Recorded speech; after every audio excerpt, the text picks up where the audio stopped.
The band would like to thank all the people who support our students' pursuit of musical excellence. The CLSD Board of School Directors, Superintendent Dr. Dominsic, Principal Mr. Graw, Athletic Director Mr. Dissinger, CHS faculty and staff, CLSD Music Department, and Cedar Crest Music Aids. Ladies and gentlemen, another round of applause for the Cedar Crest High School Marching Band.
please rise and remove your hats for the playing of our national anthem performed by the Cedar Crest High School Marching Band.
Number 35, Beard, the kickoff for Cedar Crest.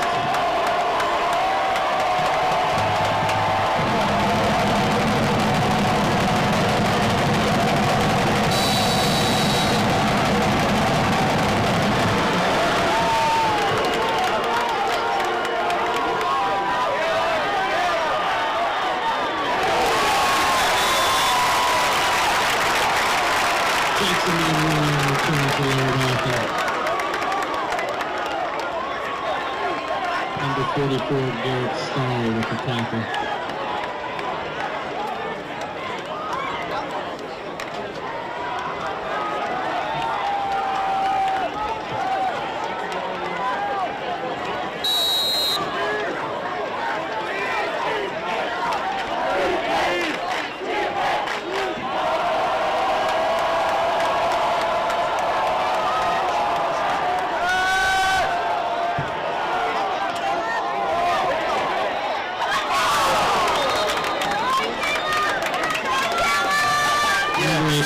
Game plan for Lower Dauphin after speaking with the coaches from Cedar Crest today is they like to run a lot of shifts and motions, try to confuse the defense. They will build up tempo, as you can see right now. They're lined up on the ball. They have a very good receiver. I'm not sure if it was number 11 there who they were trying to get the ball to there in their first play of the game. But look for a fast-paced tempo from Lower Dauphin today.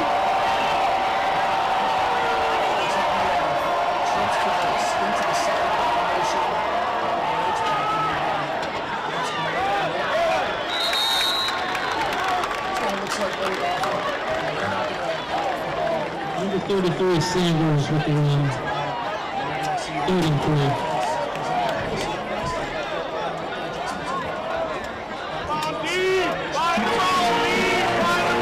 And about 4. 3rd and about 4 for the Lower Dauphin Falcons. It's a big down for Cedar Crest. Obviously, 3 and out would be huge, but here comes those shifts. Oh. Defense closed well. Gonna be close. Gonna be close. Absolutely. Number 20, Yadi Rosario, a junior, came up and made the hit just at the line of scrimmage. Looks like they might have held him to a very short 4th down for Lower Dauphin. Coach, Lower Dauphin's run some form of motion on every play, some form of adjustment, just trying to throw those Falcons out and see how they react. Right? Yeah, that's what the coaching staff said. You know, it's again, being on their assignments was going to be huge tonight, especially with all the shifts and different things that Lower Dauphin's going to do. Really just a quarterback sneak out of the gun. They brought in some substitutions, some heavier backs. And hey, if you can't get 1 foot, I don't know if you're going to play well the rest of the night. Take 1 foot and go. It looked like that was a little bit of a wildcat formation where they snapped the ball to the H-back, number 7.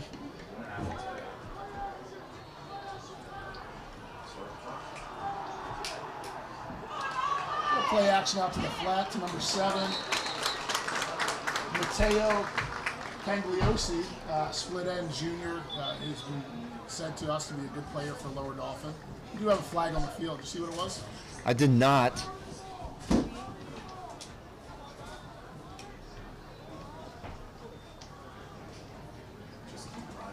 Tommy, what do you think Coach Lambros is looking for out of these Falcons tonight? A couple weeks of practice, 1 scrimmage under their belt. What's he looking for out of these players? You know, again, after talking to them, being on their assignments, playing fast, you know, getting to the ball, getting hats to the ball. You know, he's a defensive-minded coach. You know, and I know that he, you know, obviously a new position this year for him as the head coach. But you know, again, he wants to see his defense, you know, be on their assignments, get hats to the ball, tackle well, and limit, you know, self-inflicted mistakes. You know, you want to avoid all those offside penalties, illegal motions, and things like that, and just look for a clean game. Lower Dauphin moving the ball now, even though they're in that shotgun. Definitely had a formation where they had tight ends and backs inside, and they were able to run that zone seam up the middle and do well. We've got a 1st and 10 from about the 42-yard line.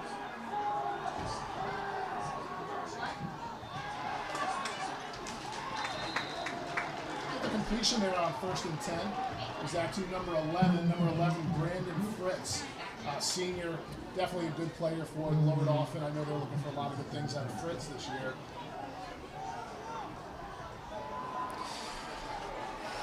Again, looks like we got 2nd and 2. Looks like they're taking advantage of the soft corners right now that Cedar Crest is playing. Looks like they're playing a lot of cover 3, some soft corners.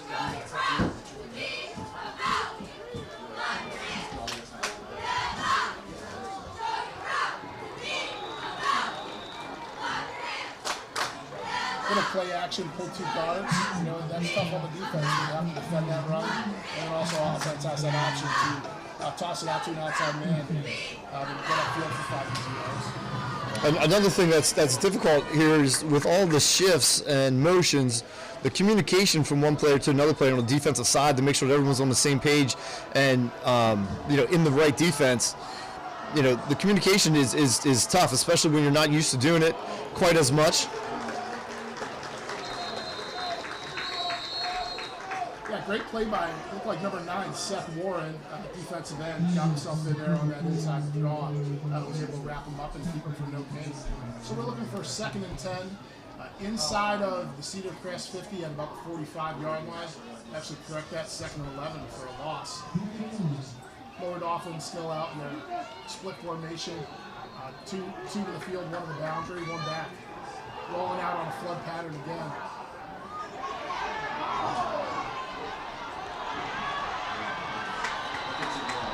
Quarterback able to scramble and get himself another 1st down. Very well covered by the Falcons. Just tough to give him room to run. Yeah, I'll tell you what, when he decided to pull the ball down and take off, he had a little bit of a burst there and you know, able to get the 1st down.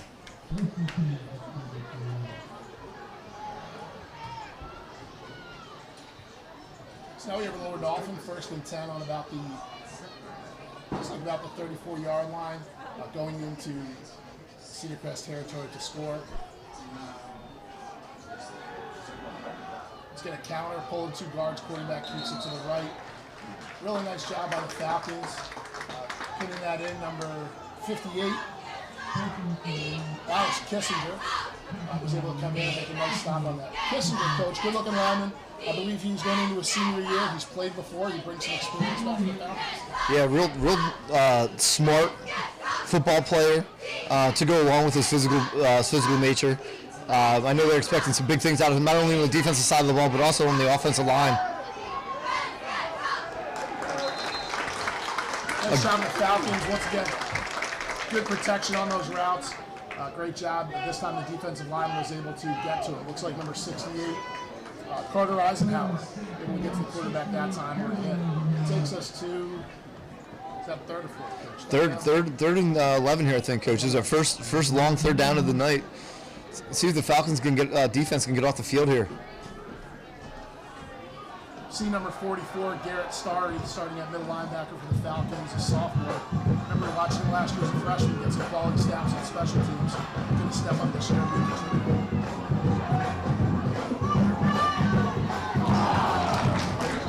little bit of a miscommunication between Lower Dauphin. Works out in Cedar Crest favor on that one. 4th and 11. Let's see what Lower Dauphin decides to do as they are inside the Falcon territory on the 36-yard line. I'll tell you, this would be a big stop for them. Lower Dauphin seemed to be moving the ball at will and doing whatever they wanted, and Falcons really put a stop together here, and Cedar Crest Falcons, that is, and big down, 4th down. Absolutely. So we see Lower Dauphin come out unbalanced. They're unbalanced to the left. They shift 2 tight ends to the right, so we got a tight end right to the right.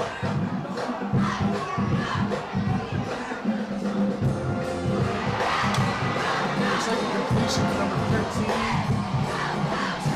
Wes Hayden, senior Wes Hayden, Lower Dauphin. Really nice play.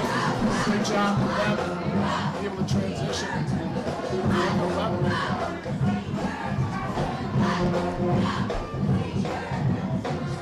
Let's see if those Falcons can hold.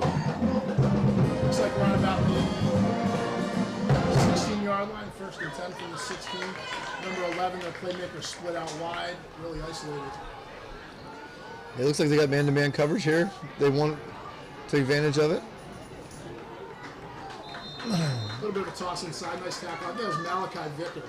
Coach Malachi, really good season last year, correct as a wide receiver, showing some that they're putting him on, looks like an outside linebacker position, which is really your good athletes are going to play out there and control that space, right? Yeah, Malachi was one of my favorite players to watch last year.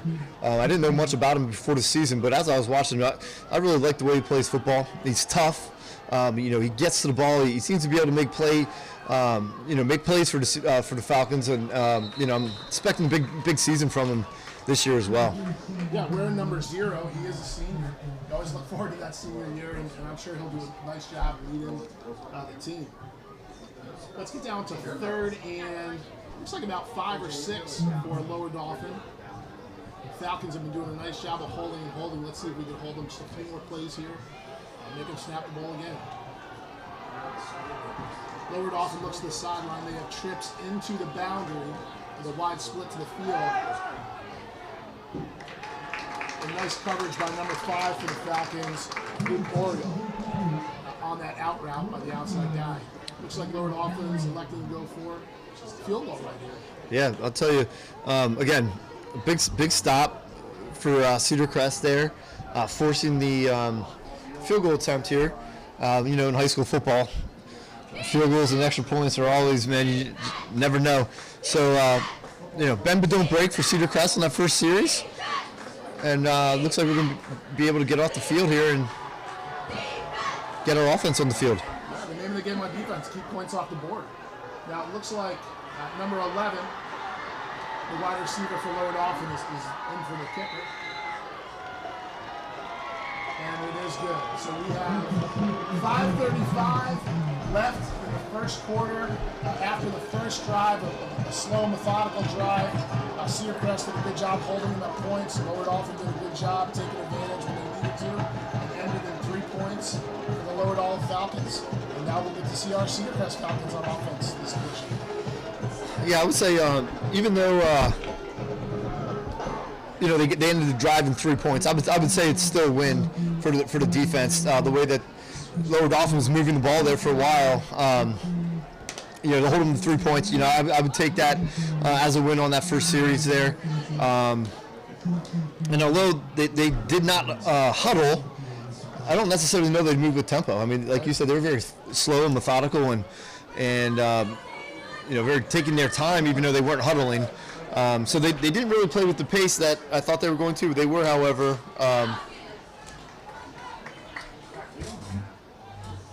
balanced team, coach. They were balanced in their run and pass. They threw a couple of similar routes. They threw some flip routes when they needed to move the ball downfield, right? They threw some quick outs and flags to their outside receivers, usually a little bit of a higher completion pass. So it seems like they have some balance to their team. And I'll tell you what, though, first game, first series, all the nerves, the jitters. Good job for the Falcons to hold them, make them drive the ball that long, and only come out with 3 points after, 80 yards. All right, number 11, Kevin does it all. He kicks off again, goes into the end zone. So number 6, Cameron Torado, doesn't get a chance to return it. But let's watch our Falcons come out and take the field for offense. Yeah, led by second-year starting quarterback, number 8, Jackson Custer. 3-sport athlete here at Cedar Crest. Just does a phenomenal job in all 3 of his sports. Shortstop on the baseball team, point guard on the basketball team, and of course quarterback here for the football team. Expecting a big season out of him. He's able to play on time. He's also able to make plays with his feet when things break down. Real nice athlete. I'm looking forward to watching him play this year.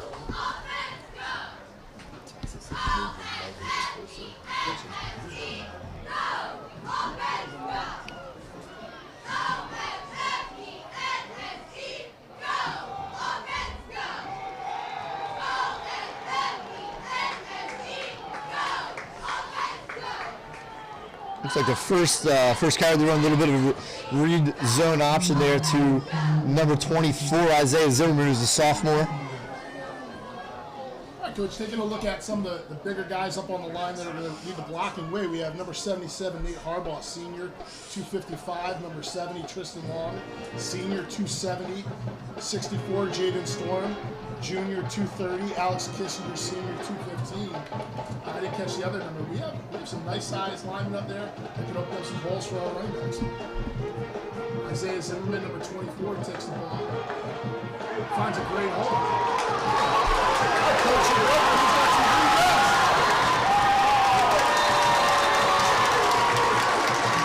Great run by Zimmerman down to the 29-yard line. Now that's a way to get started for the Falcons. Yeah, I'll tell you what, Isaiah Zimmerman is a young running back that you're going to be hearing a lot about over the next 2 years. I had the pleasure to coach him when he was younger, and he is just a football player. He is a tough kid, works extremely hard, and we're going to be calling his name a lot over the next 2 years. Yeah, Coach, 3 years. They're like a heartbeat. They open and close. And I'll tell you, watching him, he didn't stop his feet. He just kept driving those legs the entire time, and that's what got him going down the field. Nice pass out to the sideline. To the flat, number 6. I'll tell you what, he got a chance to get keep him out of the end zone. Toronto catches a nice pass, quick out to the flat, turns upfield. He hits Baker in the wheelchair. Yeah, he's Cam Torado is a legacy here at Cedar Crest. His dad, his uncles, his brothers have all played here and done very, very well. And he's one that, in my opinion, you need to get the ball to. He is a true game breaker, one of the true game breakers that Cedar Crest has. As you can see there, he takes his first touch of the season for 6. Yeah, that's great. All right, so now we're going to go for the extra point, try to make it 7-3. We got the sure hands of Jack Warrenavich, number 4, senior, as the holder. And then Lincoln Bowman, number 36, drives it through. Good job. Falcons. Cedar Crest 7. Falcons from Lower Dauphin 3. Coach.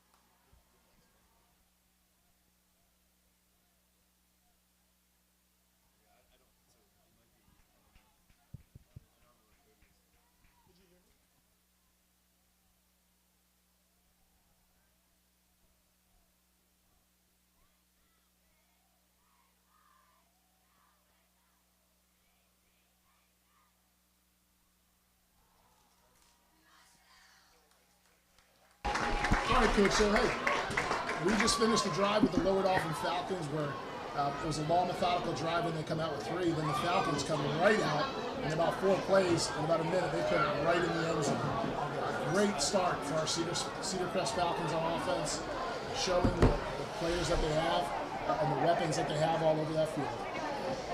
Yeah, it certainly was, a good display. Isaiah Zimmerman gets some touches. Cameron Trotto getting some touches. A touch, I guess, and take it to the end zone. All right, Eli Beard with another really big kick into the end zone for a touchback.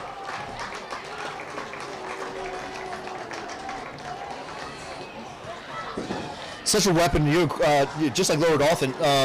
They put Cedar Crest, started on the 20, but it's such a weapon when you have a kicker that can put the ball in the end zone and make your opponents have to go 80 yards.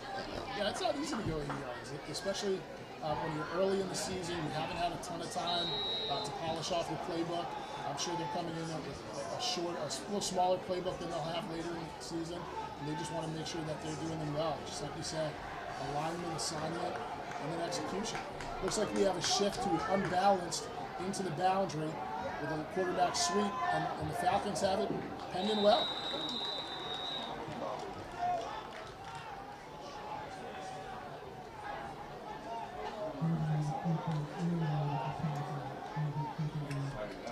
Number 28, Landon Klein, a junior, 5'10", 105. He's found his way on the field tonight. He's doing a nice job for the Falcons, a bit of an up-and-comer this year. Yeah, the football team lost a lot of production last year, on to college. But the one thing that they had dudes waiting in the waiting in their shadow to come in and play. Landon Klein being one of them, getting a little bit of time last year. And now they're expected to play major minutes. Falcons always do a nice job of rotating, especially on defense. Just watching Wyatt Fox over 53. He's probably about the 4th defense that we've seen there so far. We have Trey Watcher, back at safety. This is a weird position because we lost Chernich from last year, who was an unbelievable football player for the Falcons. He's going to do great things this year at LBC.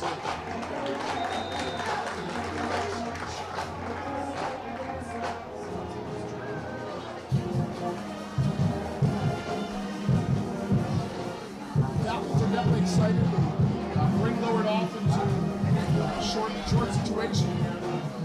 3rd and about 3 yards. Looks like there's a holding call, Coach, and I'm not sure if Cedar Crest is going to decline or take the penalty.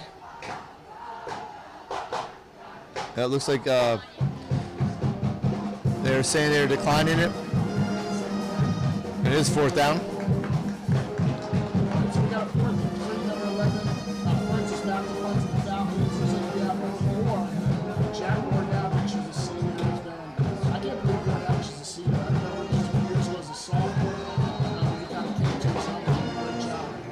He's going to be an electric player for the Falcons this year. Just get the ball in his hands and see what happens.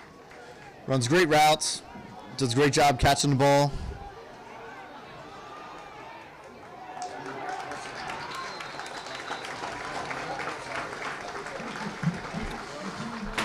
Gets about 9 or 10 on the return, setting up the Falcons right about the 50-yard line. Yeah, you coached for a long time. A lot different mentality when Lower Dauphin just had to take a touchback and start at the 20-yard line before we go. And now we hold them, and now we have a punt with 50 to go. That's a different mentality for your offenses that take the field. Yeah, such a different mentality as well as 30 less yards you need to go. And that's 3 first downs. And coaching the game and playing the game, how hard it is to get first downs. So there's 3 less just because we were able to start that defensive possession with a touchback from our kicker. Got it. All right, Ahmed Mohammed is the left guard, 56. I didn't get to mention him last time. We have trips to the field. Zimmerman, once again, driving those legs. And here he goes, Coach, 15 yards.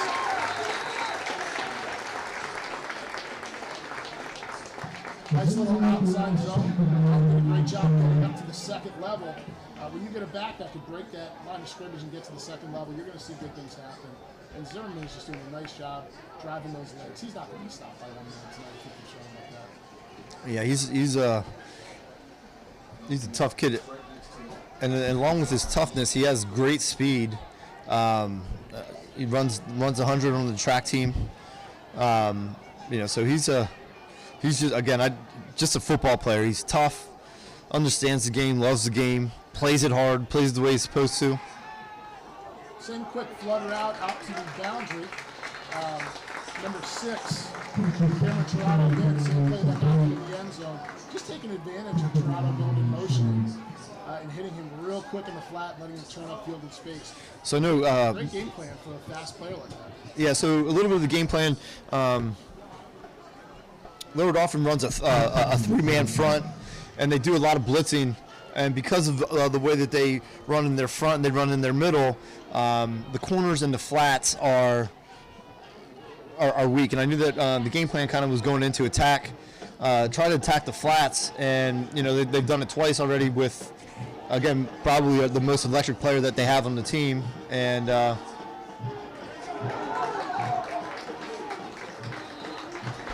it's fun watching Zimmerman. He can't be stopped tonight. And just a little bit of a change up there. Number 40, Joe Barnes, 5'8", 185 senior Falcons, came in as a blocking back. Just to give almost like another guard in there for Zimmerman to get him up through that hole.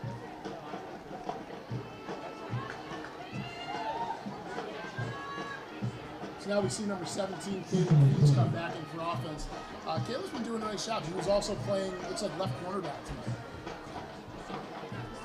So a little bit more of a bunch set, trips to the field, tight end to the boundary. Speed option out to Zimmerman, get him out in some green grass. He's getting in, coach.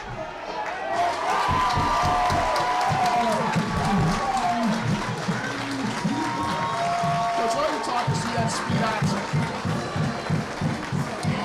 yeah, so again, they want to run at the end, make a decision whether he's going to take the quarterback or he's going to take the tailback, and typically he's going to take the quarterback away, and then they go pitch the ball out and try to beat him with speed with your tailback, and that's certainly what they did there.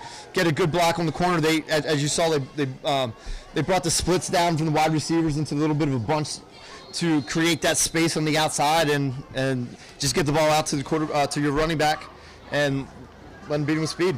Yeah, and that's a great team effort. Those wideouts, I know they like touch the ball, but they have to be able to block in those situations and help that back get out the field. They did a great job. All right, Coach, Falcons. 1:11 left in the first quarter. Cedar Crest Falcons 14. Lower Dauphin Falcons 3 at Earl Boltz Stadium tonight. Great start. Yeah, absolutely. Absolutely. Really taking advantage of number 1, their athletes. They're getting the ball to their athletes, getting to them in space. And after that first drive, the defense really bulled their neck, got a stop down in the red zone, and held Lower Dauphin to a field goal, and then was able to get them 3 and out the next possession. So, again, the momentum right now is with Cedar Crest, and momentum in any sport plays such a huge role in a game, but in football especially. Absolutely, so psychological. So, as we have time here before Gear does the kickoff, let's just have a nice shout out to our sponsors. Very appreciative of our sponsors to be able to run this live stream tonight. Since 1979, Lebanon Federal Credit Union has proudly served Lebanon County. Join us today and become a member. Heisey's Diner, where you can savor delicious meals at unbeatable prices. Discover why the food is finer at Heisey's Diner, conveniently located on Route 72 North in Lebanon, Pennsylvania. And finally, the Falcon Foundation. The Falcon Foundation is dedicated to supporting students and staff in the Cornwall-Lebanon School District through funding and grants.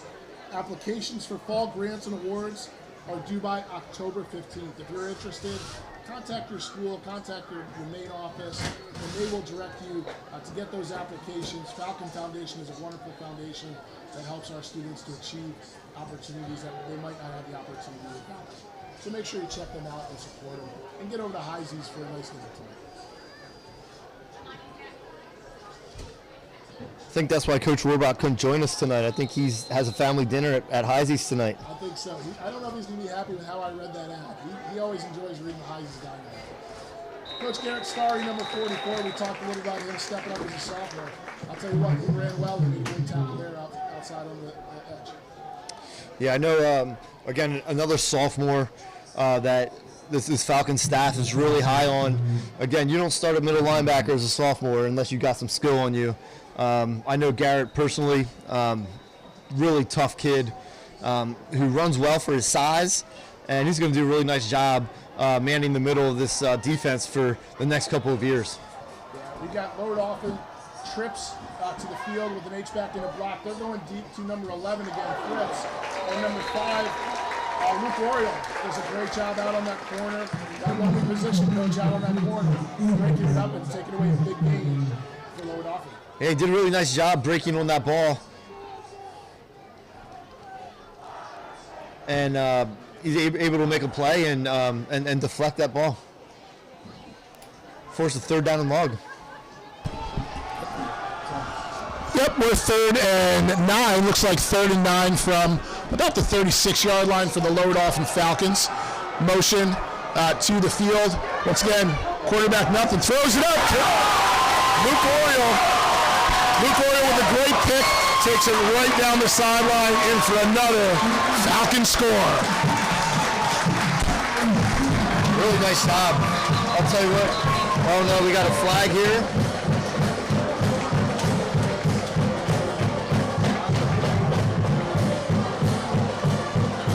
I'll tell you what, Coach, tends to be back in that area where holding generally occurs. Yep. So that's going to get declined.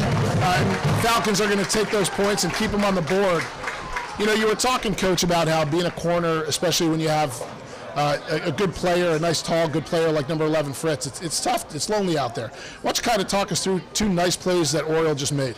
Yeah, well, the first one, again, it looked like they were in cover 3, so he just did a nice job of staying on top of the receiver, not letting him get behind him. And then what he did a really nice job of was breaking up on the ball and making a deflection. That second nice play, that was just one of those being in the right place at the right time. Although he made the interception and he scored the touchdown, the defensive line put great pressure on the quarterback and was able to cause him, to get out of the pocket a little bit and then hit him while he was throwing it.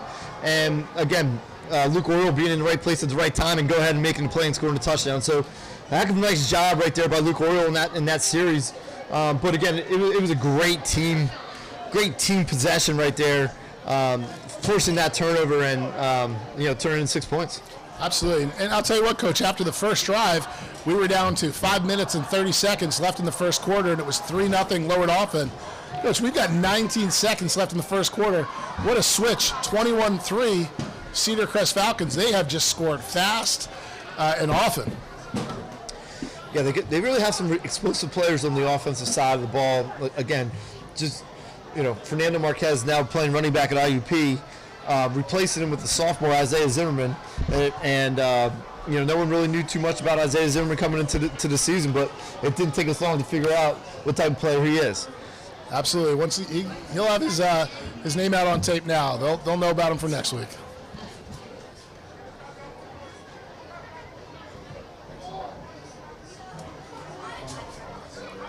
All right, so Beard has had some nice kicks. Another sophomore running back has had some nice kicks and put them into the end zone. Let's see what he does here for the Falcons as far as field position.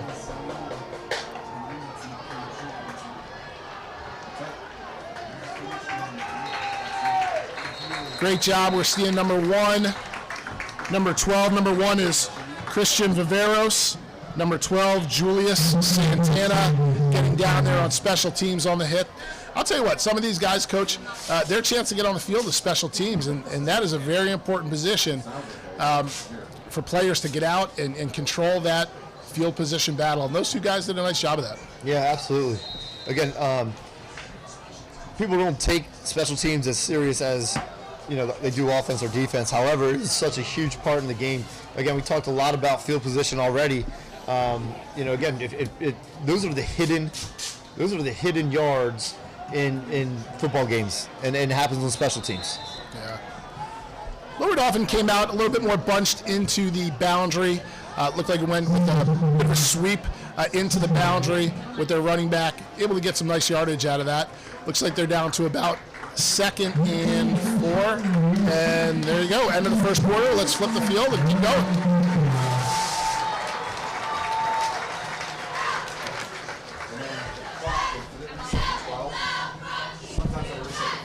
So once again, while we're here in our intermission between quarters and the players are talking to the coaches and getting ready to start quarter number 2, let's thank our sponsors one more time. Since 1979, Lebanon Federal Credit Union has proudly served Lebanon County. Join us today and become a member. Heisey's Diner, where you can savor delicious meals at unbeatable prices. Discover why the food is finer at Heisey's Diner, conveniently located on Route 72 North in Lebanon, Pennsylvania. And finally, the Falcon Foundation. Falcon Foundation is dedicated to supporting students and staff in the Cornwall-Lebanon School District through their funding and grants. Applications are now available for fall grants, and awards are going to be due by October 15th. So write that down, October 15th. Get your applications in and provide your students, your children with an opportunity for whatever they feel passionate about and believe in, a camp, an opportunity, a class that they would like to take. Let the Falcon Foundation help them out.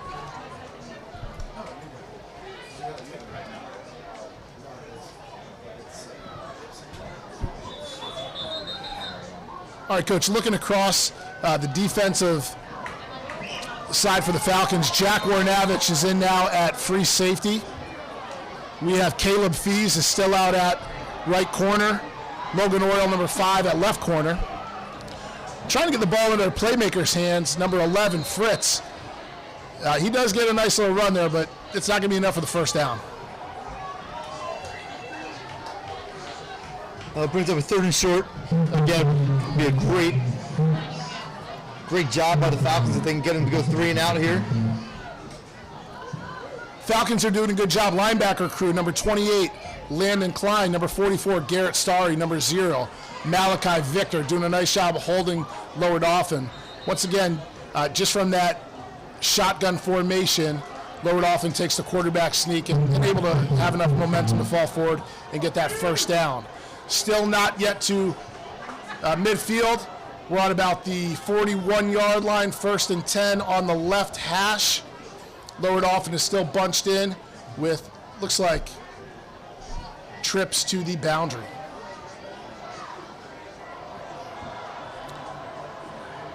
Motion with an H-back, 10 in the box as they run a zone scheme to the left-hand side for about 6 yards. Yeah, this is a real danger zone right now for Lower Dauphin, and a chance for Cedar Crest right now to really, early in the game, really put a stranglehold in this game. They can get Lower Dauphin off the field here without any points. You know, the beauty of the game, Lower Dauphin scores a touchdown, 21-10, they're right back in the game. So this is a real critical possession for both teams here. Lower Dauphin can score and keep themselves in it, or Cedar Crest can get a stop here and really put a real stranglehold on this game early in the second quarter.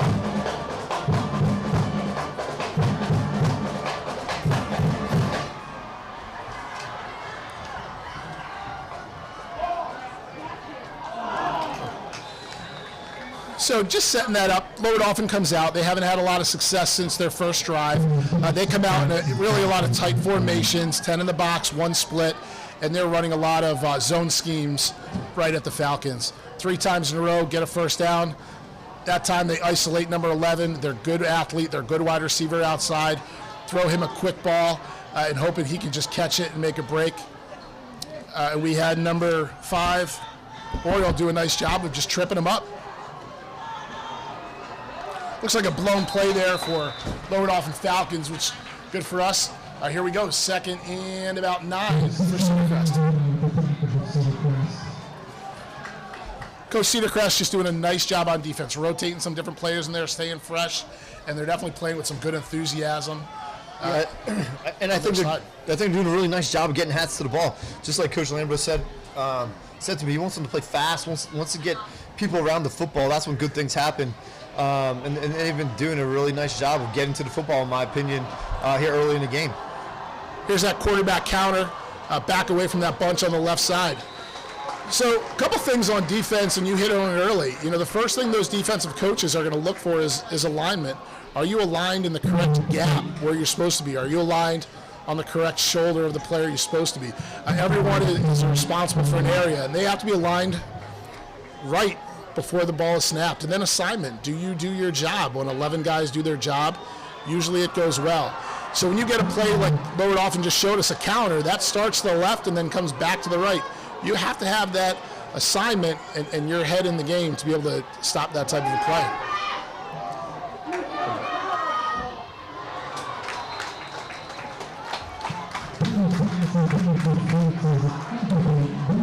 It looks like take a shot right there on test Caleb Fees on the top side of the field up there, and he did a nice job staying in stride with the receiver and able to make a play at the end.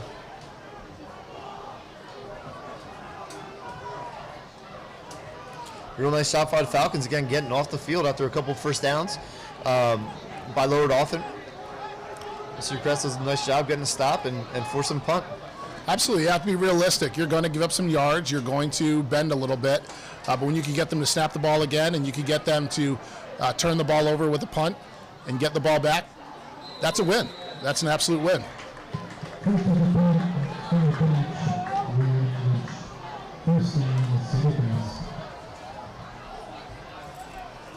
All right, Coach Smith, 8:25 left in the second quarter before halftime. The Cedar Crest Falcons playing very well tonight in their home opener. 21, Lower Dauphin. Their only points came in their first drive, 3. So 21-3 Cedar Crest. Cedar Crest now has the ball after a punt on the 13-yard line. They do have the field to go on this drive. And they have spent most of the night on defense. And it's not that the offense hasn't been playing well, Coach. They've been playing great. They just score quick. Yeah, they've scored very quick. Again, here they're starting in their worst field position of the night.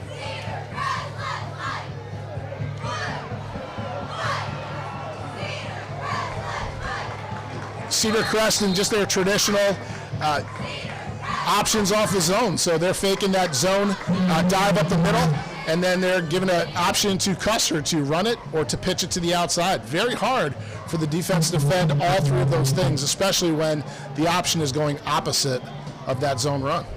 And that's what having a nice mobile quarterback like Jackson Custer gives you. It gives you the ability to be able to throw the ball, be able to run this option, and having a quarterback as a run threat opens up everything else for all your other athletes.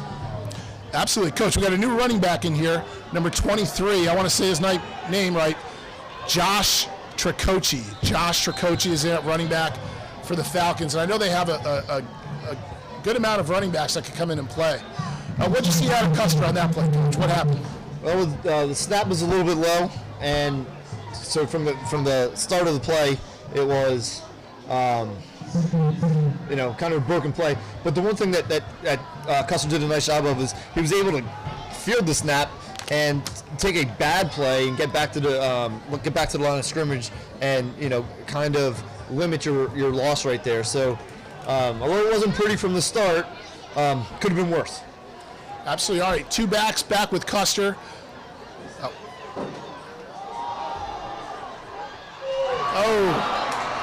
Going deep to number 1, Christian Viveros, who we saw at a very nice special teams play earlier. Custer taking a shot. Viveros had a chance at it. Good pass. I'll tell you what, defensive back did a very nice job from Lower Dauphin. A little bit like we talked about Luke Oriole a little bit earlier in the game. Defensive back did a great job staying on top, and when the ball was in the air, both had an opportunity to make a play, and unfortunately, Cedar Crest just didn't come down with it. But good play around. Nice play by the defensive back. All right, Coach, here we go. 3rd down and 10 from about the 28-yard line. We have twins on both sides. Drop back by Custer. Looks for a tunnel screen to number 4, Jack Warrenavich. Gets himself back inside. Just a great job getting the ball in your playmaker's hands and let them get in the field. Yeah, absolutely. That was Jack Warrenavich's first touch of the game. Again, another player that needs touches for us for Cedar Crest. And, gets one touch, gets a first down, 3rd and 10. Very nice job. Here we go. Antonio Tirado, number 16, back into the game. Number 9, Seth Warren, big tight end for Cedar Crest, back into the game. We have 1st and 10 from about the 37-yard line for the Falcons. Tight end split to the boundary. Twins to the field. Custer on the scramble. Gets the corner, gets the edge. Good block by number 16, Tirado, trying to give Custer as much room as he can. Unfortunately, there was a flag on the play. Looks like a holding call. Looks like it'll be coming back. But again, there was some of the athleticism that Jackson Custer shows in the pocket. When the play breaks down, he's able to make something out of nothing. Unfortunately, there was a holding call, and that's going to bring it back.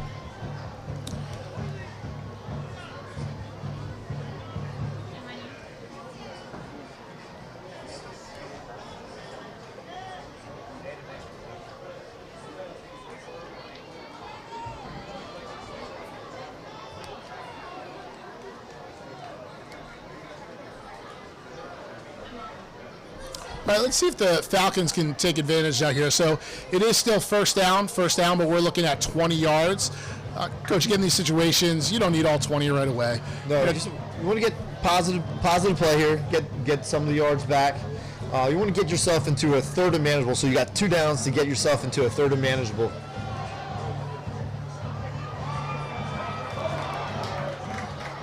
I'll tell you what, a little bit more than that, Coach. About 15 yards on that run by number 23, Josh Tricoci, is coming into the game.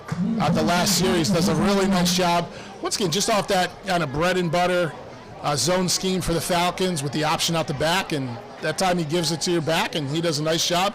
Line obviously is doing a great job of getting up to the 2nd level and allowing him to run in some open field. Yeah, they're just doing a really nice job. Offensive line is doing a really nice job of getting the push, getting up to that 2nd level, and letting running backs do their job. Really impressed with the offensive line so far.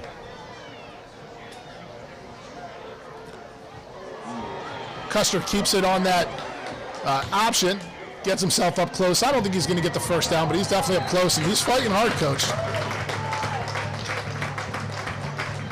Let's see if they give it to him. Yeah, I think he got it in that 2nd effort. I thought he was down 2, Coach. The next thing I know, I looked and kind of saw it. He was still up and on his feet and still going. I think he just got the first down. Hey, he got the first down and took out the chain gang with it. Great job, Custer. Watch out for Linker over there. All right, Falcons moving the ball, doing a great job. They are up to about the 47-yard line, looking to cross the 50. They're on the far hash. It looks like they have in motion over to the hash, Jack Warrenavich on a rollout.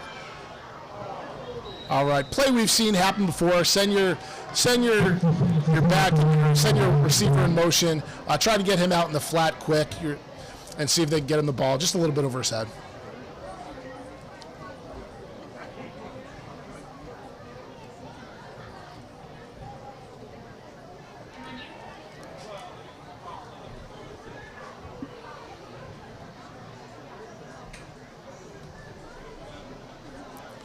So the Falcons looking at 2nd and 10 on the right hash. They've got 2 backs, a tight end into the boundary, twins to the field. And there's that zone scheme, which your coach running up again, right up the middle. So looking at 3rd and about 8 for the Cedar Crest Falcons. We got a big down for the Falcons. They haven't had this 3rd down for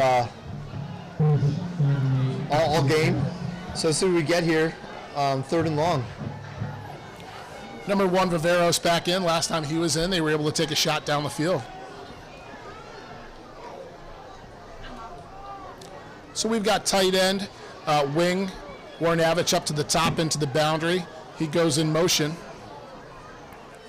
Custer with a drop back.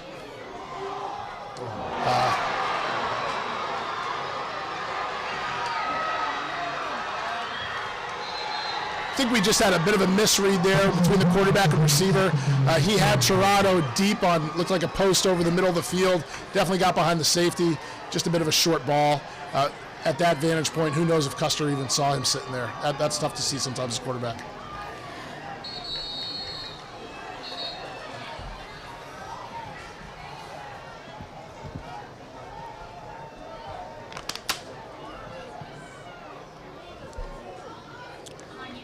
All right, so looks good. We have a timeout on the field. Change of possession there from the Falcons. We are going to come back to it with 4:17 left in the half. 4:17 left in the half. After a turnover, the Lower Dauphin Falcons will be on the 38-yard line going in to the Cedar Crest end zone, and the Cedar Crest Falcons still have a comfortable lead at 21-3.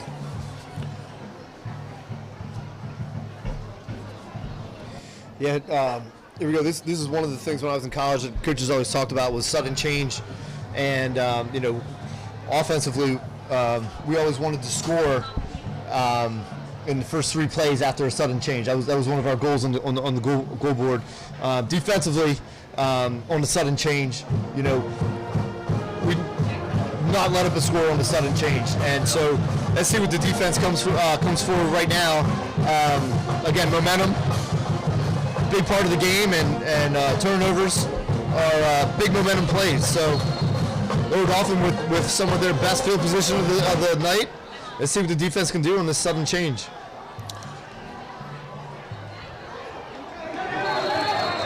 All right, good play by Garrett Starry getting in on the quarterback that time.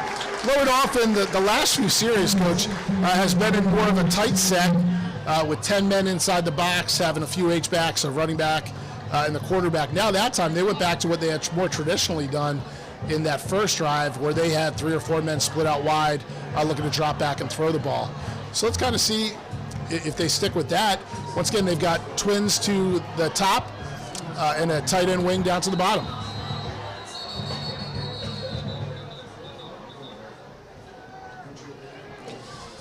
It's like timeout by Cedar Crest. Looks like Coach Lambros didn't like the alignment of his defense to that formation that Lower Dauphin was giving him, so he quickly takes a timeout.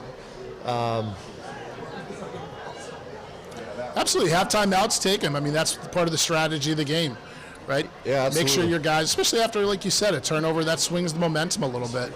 Slow down, take a breath, and just go back to what you've been practicing the last few weeks, all summer. Are you lining up the right way?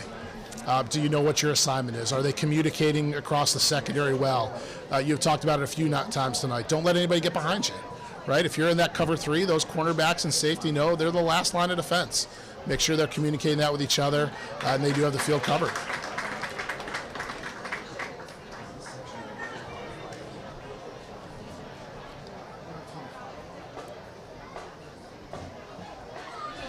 Coach, I see a lot of former Falcon players that really did a nice job through the years on the Cedar Crest coaching staff. Doesn't it make you feel proud to see those guys come back and give back to their team and their community? Yeah, absolutely. I'll tell you, the one thing that Coach Lambros, I think, just did an incredible job of was building his staff, and I think he kind of started with some people who played in the blue and gray, names that you guys will probably have heard before, Evan Horn and Logan Horn, and Sean Sellers is another one who played for us, who's back here helping back on the staff, along with some of the veteran coaches that who've been here for a while. Coach Powers does a fantastic job with the defensive line. So I just think that among others, Coach has just done a great job of building a great staff. All right, so the previous play, really nice job of Wyatt Fox, defensive end, making a nice stop on the previous play.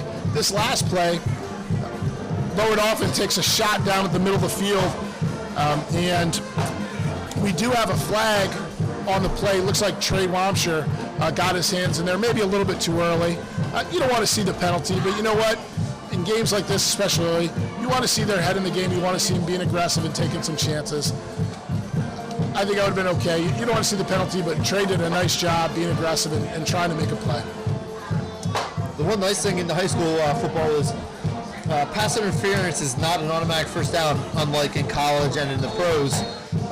You mark off the 15 yards, and if you do not get a first down, it just repeats it down. So although they just got pass interference on the 3rd and long, it is not an automatic first down. It gives Cedar Crest Falcons another opportunity to get off the field here on defense. Lower Dauphin back to 2 tight ends and an H-back after that zone scheme off to the left-hand side.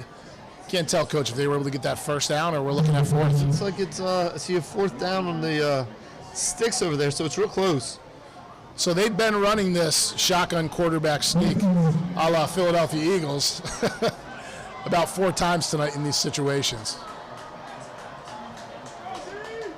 That looks like they're going to move it now, Coach. It looks like they are going to give a first down now. All right, so we're getting down to 2:38 left in the half. Cedar Crest Falcons up 21-3. Lower Dauphin Falcons in Cedar Crest territory on about the 29-yard line with a 1st and 10. These tight formations, 2 tight ends and an H-back with number 33 in the backfield carrying the load, Gerald Sanders. Gerald Sanders, a senior for the Lower Dauphin Falcons, doing most of the work on the ground tonight.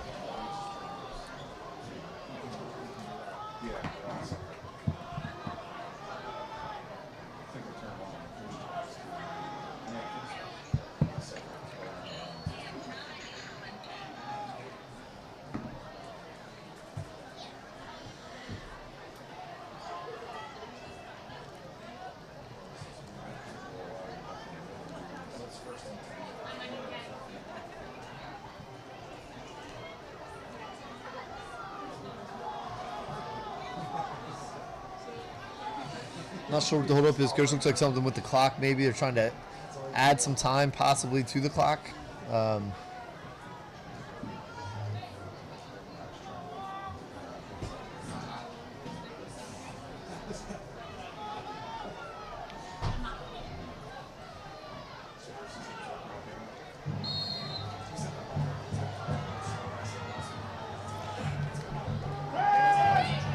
All right, Lower Dauphin looking to take another shot towards number 11, Fritz, on the outside.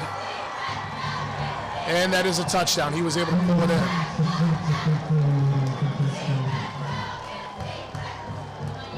So Lower Dauphin Falcons taking advantage of a turnover for some field position, coming in with 2:36 left in the half at 21-9, looking to add to that to make it 21-10 as Fritz, who just was the receiving end of that touchdown, looks to add the extra point. Yeah, like talked about earlier, game of momentum, able to take a turnover, turn into a touchdown, and waiting on the extra point. But again, Lower Dauphin just put themselves right back into this football game. Yeah. So if you're Coach Lambros right now, Coach, I know you've given a lot of speeches and half times and quarters and transitions, and you've been up and down. You've been in all these different situations. What are you telling your kids right now after a change of momentum like that and 2 minutes left to go in the half? I think the message. Hey, listen, we're fine. You got to play the next play right now. That's the only one that matters right now. There's nothing that we can do to go back and change the interception, to go back and change the touchdown. So just got to play the next play. I tell them, hey, we're playing a heck of a football game right now. Hey, just stay the course and play the next play. Go win the next play.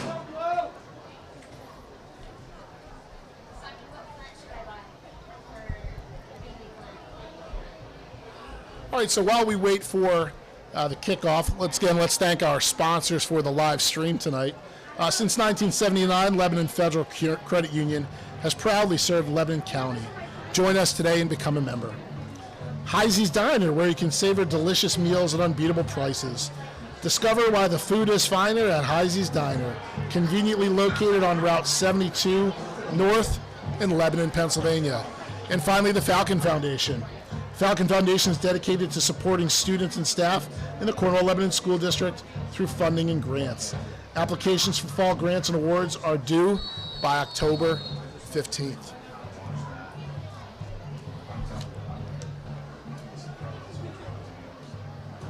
This is a big 2 minutes and 30 seconds here. You know, a lot's going to depend on where they get the ball right here as to how the offense is going to attack this series.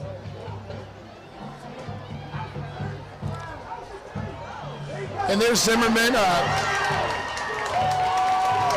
Takes that kickoff and does a great job pounding those legs, getting up to the 50-yard line, and he's got a host of Falcons along with him.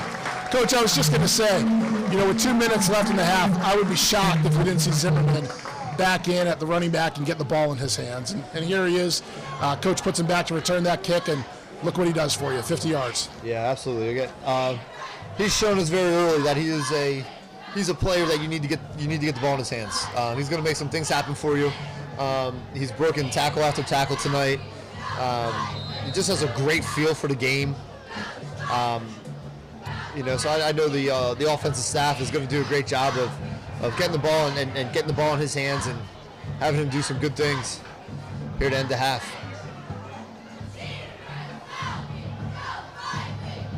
Custer taking a shot downfield for Jack Warren-Avich. Touchdown, Falcons. Coach wasted no time. Put the exclamation on that one. Yeah, absolutely.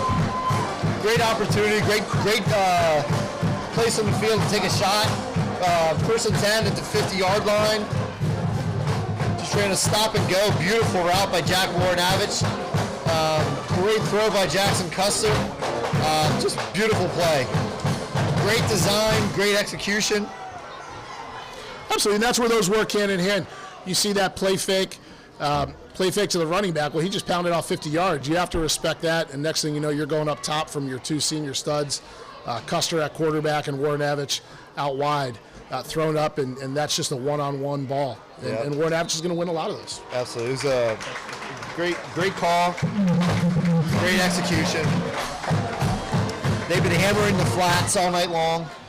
You know, really well set up throughout the game by hammering the flats early and often, and then taking that chance to have the corner come up and bite on that ball fake on the stop and the go. Yeah, and special teams put you in that position. Once again, we're looking out here, seeing some of the younger players come in or guys that maybe aren't on offensive defense on special teams. I got to think if that ball had only been returned to the 20-yard line, Cedar Crest might not be taking that shot from the 20-yard line. But you get yourself out to the 50, you really open up your playbook and give them an opportunity to take some shots like that. Yeah, it's again, you'll hear me stress about it all year, talking about it, but special teams just play such a huge part in the game, and you couldn't be more right. You don't call that play from your own 20-yard line with 2 minutes and 30 seconds to go in the game, in the half, but you certainly do from the 50. So, again, fantastic job by Isaiah Zimmerman setting us up in special teams, and then once again, great execution by Jackson Custer and Jack Warren-Avich. Another good kickoff by Beard. Talk about some of those Falcons coming out on special teams, looking to help contribute. Number 12, Julius Santana. Julius Santana was out on that kickoff. Number 14, Connor McCracken, a junior, 200 pounds, was out on that kickoff, running down, helping out, making sure they're contributing. So let's take a look now. Falcons, Lower Dauphin, 1st and 10 from the 20-yard line. 2 minutes, 16 seconds left in the half. Falcons, we have number 9, Seth Warren back in at defensive end. Number 5, Oriole out at corner. Looks like a screen. Is that trying to get the ball in the hands of number 11, Coach, again? Yeah, that's what it looked like. Again, it's the one thing you need to do right now for Lower Dauphin, in my opinion. You need to find your best players, your most electric players. You need to get them touches. And just try to get yourselves back in this football game. Again, plenty of time, 2 minutes to go in the first half. But they need to get the ball to their playmakers and see if they can make a play.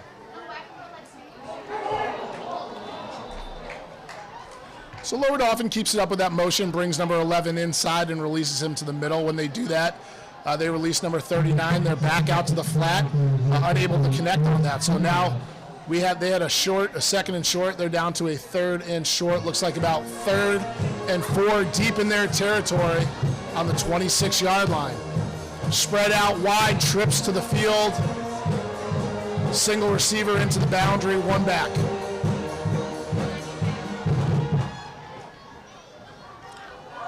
Play action, throwing up deep to number 11. Great play, number 5. Luke Oriole just getting his hands up and knocking it down. Looks like, once again, Coach is trying to take a shot at number 11, see if they can make something happen. Yeah, and I'll tell you what, that was a big play. Great stop by Luke Oriole again, staying on top of the deepest wide receiver, and he's done a real nice job in coverage tonight. And they've really tested him, and but that was a real dangerous play. Now it's a minute 37. And Cedar Crest is going to get the ball again, probably right around the 50-yard line again, with an opportunity to score another one here before half. Yep. A very good punt by Lower Dauphin, I must say, right there. Yep, that's at number 11, Fritz. He is an excellent player. Definitely lived up to the billing. We heard that he was going to be an impact player for Lower Dauphin. He does it all. There's no doubt about it. He really He's going to does. have an excellent season. Yes, he really does. You can just tell the type of athlete that he is, that he's able to do it all. Played wide receiver. He's a defensive back on the defensive side of the ball. He's kicked extra points and field goals, kickoff into the end zone, and of course he's their punter. So I think it just speaks a little bit to the type of athlete that he is. Absolutely. So now we have Cedar Crest. They've scored quick all night, Coach. Minute 31. Boy, they can definitely score quick on that. They're at the 35-yard line. Looks like about midfield. They've got split to both sides. Who's in at the backfield, Coach? Is that Zimmerman? It looks like it's Zimmerman. Yep, 24. Get it out to Warnavich in the flat again and let him make a move. Gets out of bounds and stops the clock. Again, Cedar Crest is doing a great job of taking advantage of the weak flats that Lower Dauphin is giving them, and Cedar Crest is taking what Lower Dauphin is giving them and moving the ball up and down the field. Yeah, and you'll hear announcers say that that's kind of like a long handoff. I'll tell you what, give him more credit than that. Custer catches that ball, gets rid of it very quickly, gets it out to Jack Warnavich, catching it and turning upfield. There's some good skill players out there for Cedar Crest making things happen.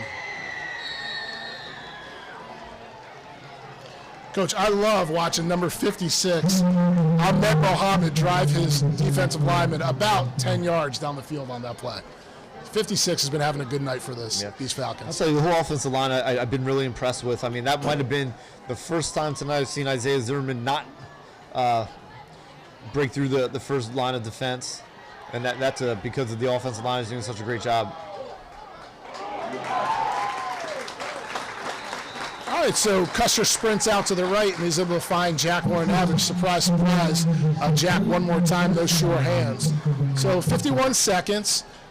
They're going to move the chains down to about the 39-yard line, going in to score in Lower Dauphin territory. Coach, you got trips to the field, split to the right. You think they're going after those flats again, or are they going to take a shot?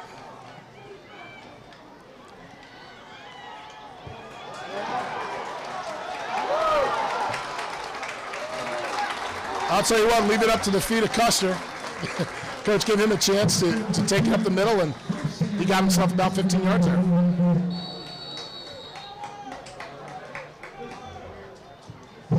Again, having a dual threat quarterback like that in this situation, it makes it so hard to defend. You have to obviously take care of the back end with such short time on the clock.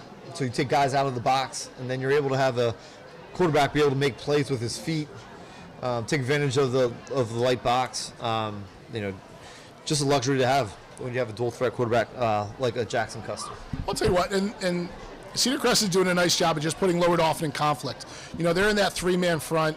One of the biggest things on defense, Coach, is contain. Who has contained? Who's going to keep that back from getting outside and getting up the sideline?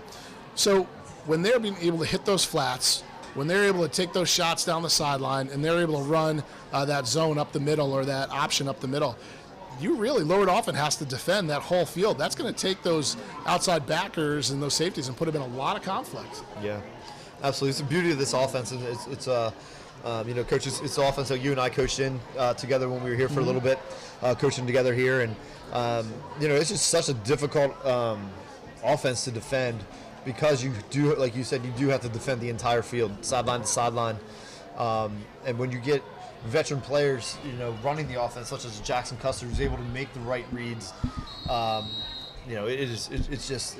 it's really fun to watch, really fun to coach. Absolutely. Here we go. We have Tirado and Victor to the field. We have Warren Avich into the boundary. Custer fighting for his life. All right, so Lower Dauphin with a sack and a timeout gets them back to about the 30-yard line. So we'll be looking at, Coach, about 2nd and 20 from the 30-yard line with 24 seconds left. Yeah. Looked like a play action there that broke down? Yeah, I didn't see exactly what happened. It looked like it was a play action pass. I don't know, or run pass option. I couldn't tell. But defensive line for Lower Dauphin did a nice job of getting some penetration and getting into Custer's face and not allowing him to make a play there. But 2nd and 21, again, if this is me, I think I put it, Cedar Crest is out of timeouts. If this is me, I think I'm putting the ball on the ground, maybe giving the ball to Isaiah Zimmerman, see if we can make something happen. Going into the halftime without getting any points here, you're still up 18. Just want to, in my opinion, play a little bit safe here. Don't do anything to put your offense in a bad situation or your team in a bad situation going into half here. No, you don't need a turnover, and Custer did a great job of that. He made sure he held on that ball. I'll tell you what, take that over a turnover any day. So Custer gets set, looks over the defense. Lower Dauphin looks like they're going to bring some heat on this, and they do. And Custer reads it and takes off right up the middle. So that clock's going to start to run down. Cedar Crest looking to spike it. I think they're going to call 2 plays in the huddle. They're going to take a shot here. 8 seconds to go. All right, so here we go. They could get a first down, but 5 seconds left. 4th and 14, but essentially they have to get in from about the 24-yard line, 23-yard line. Yeah, so it looks like they're going to bring on the field goal kicker. All right, Ethan Bowman, Coach. I believe Bowman was the kicker last year and did a nice job for the Falcons. Bring him back one more time. So it looks like we got here about a 39-yarder.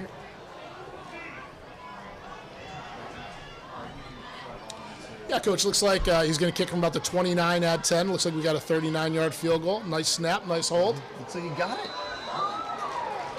He did. He got it. Ethan Bowman coming through in special teams, Coach.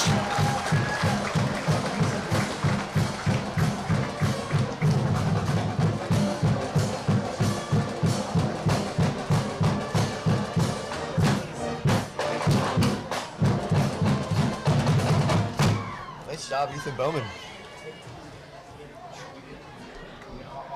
All right, so that gets the Falcons back out, extends their lead back out to 21 again. So we have Cedar Crest in the first half of football, 31, Lower Dauphin 10, with just a kickoff and 0.6 seconds to go to take us into halftime. So what, Cedar Crest did a really nice job after turning the ball over and then giving up a touchdown.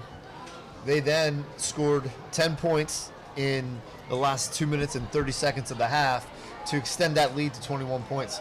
So just when Lower Dauphin scored a touchdown to get themselves right back into the game at 21-10, Cedar Crest scores the last 10 points of the half in the last minute, last 2 minutes and 30 seconds.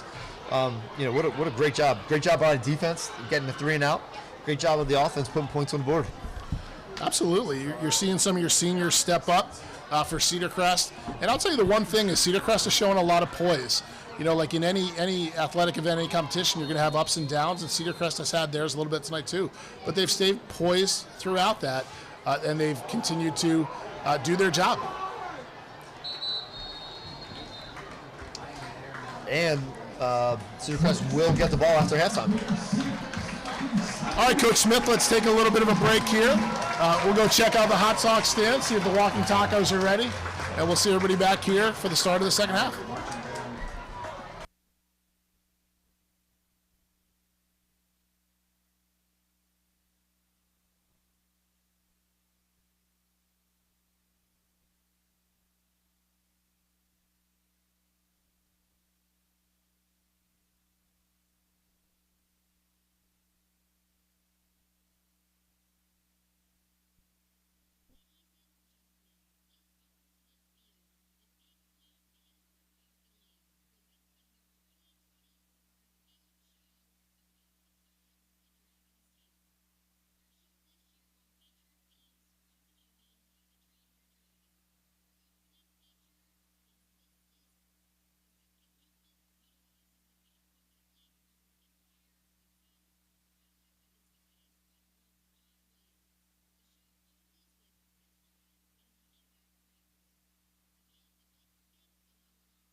Anna Diaz, and Mia Hager.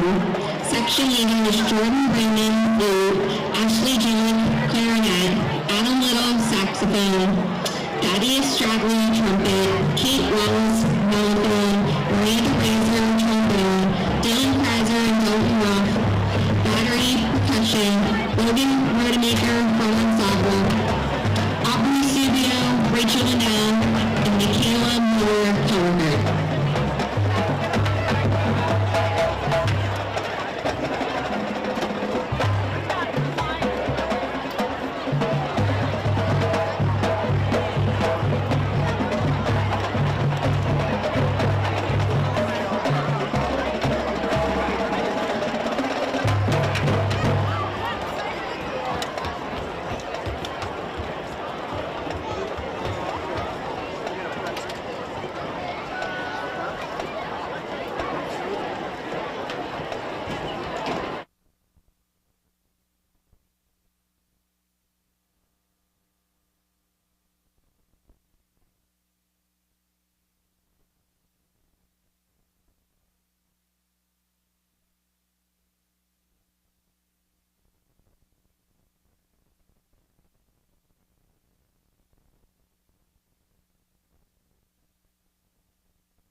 All right, Falcon fans, coming back to you and in South Lebanon tonight at Earl Boltz Stadium for the home opener of the 2024 Cedar Crest Falcons.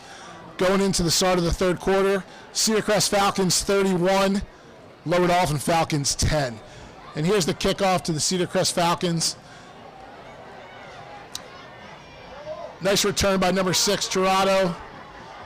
There's a lot of fight in him. Looks like he gets it out to about the 22-yard line. Nice return for Cameron Tirado, who's been on the field a bunch tonight, helping those Falcons out. All right, here we go. Second half. Again, Cedar Crest got to be feeling pretty good about their first half. A scoring drive here really put a nice stranglehold on this game for them. So let's see what they come out and still be aggressive here. Absolutely. We're looking at two backs in the backfield. Zimmerman is back in the backfield. Those linemen of Long, Harbaugh, Storm, Kissinger, Mohammed, they've been doing a nice job moving the Lower Dauphin Falcons all night and giving some nice running room to both Isaiah Zimmerman and Josh Tricoci. And there you go, right again, Zimmerman for another 10 yards and a first down. Yeah, I'll tell you, just as I continue to watch Zimmerman run the ball, I'll tell you, he just has really good vision, really good balance. He's able to make quick cuts and then accelerate out of them. Again, just been really impressed with him and his game so far. Yeah, good to see these Falcons, these seniors come up through. Now we have a bit of a tight formation. Trips bunch to the field. We have a pitch out to Zimmerman, try to get on the outside. And we've got number 1 out there, number 4, Warren Avich, number 17, Caleb Fees. And they've done a nice job as wide receivers out blocking on the edge, trying to get Zimmerman some room. So it takes us up to a second and about 5 for the Falcons. They're close to midfield on the 45-yard line. They're on the left hash. Custer leads them out. We've got two backs in the backfield, twins to the field. Tight end into the boundary. And there's that zone scheme, and here comes Zimmerman again, Coach. They're not going to get him. He's got another gear, Coach.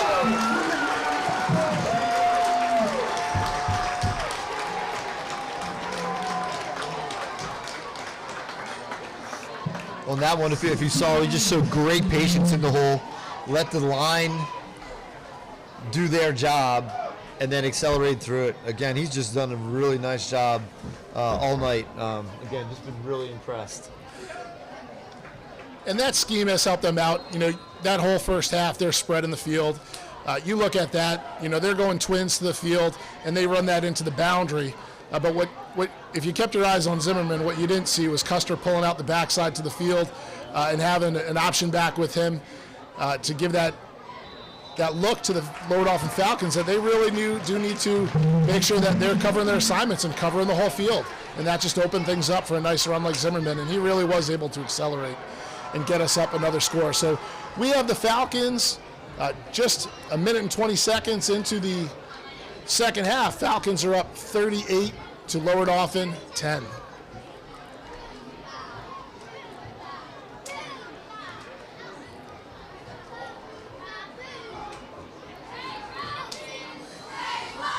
On the back end of that touchdown run, you could see the top end speed that Isaiah Zimmerman possesses too. When you said, Coach, he's a track athlete also, right? So if we're looking out at this roster and our players, our football players, are you seeing a lot of two-sport athletes out there? Yeah, a lot of them, many of them. Football, basketball, football, baseball. I know a bunch of my basketball guys play.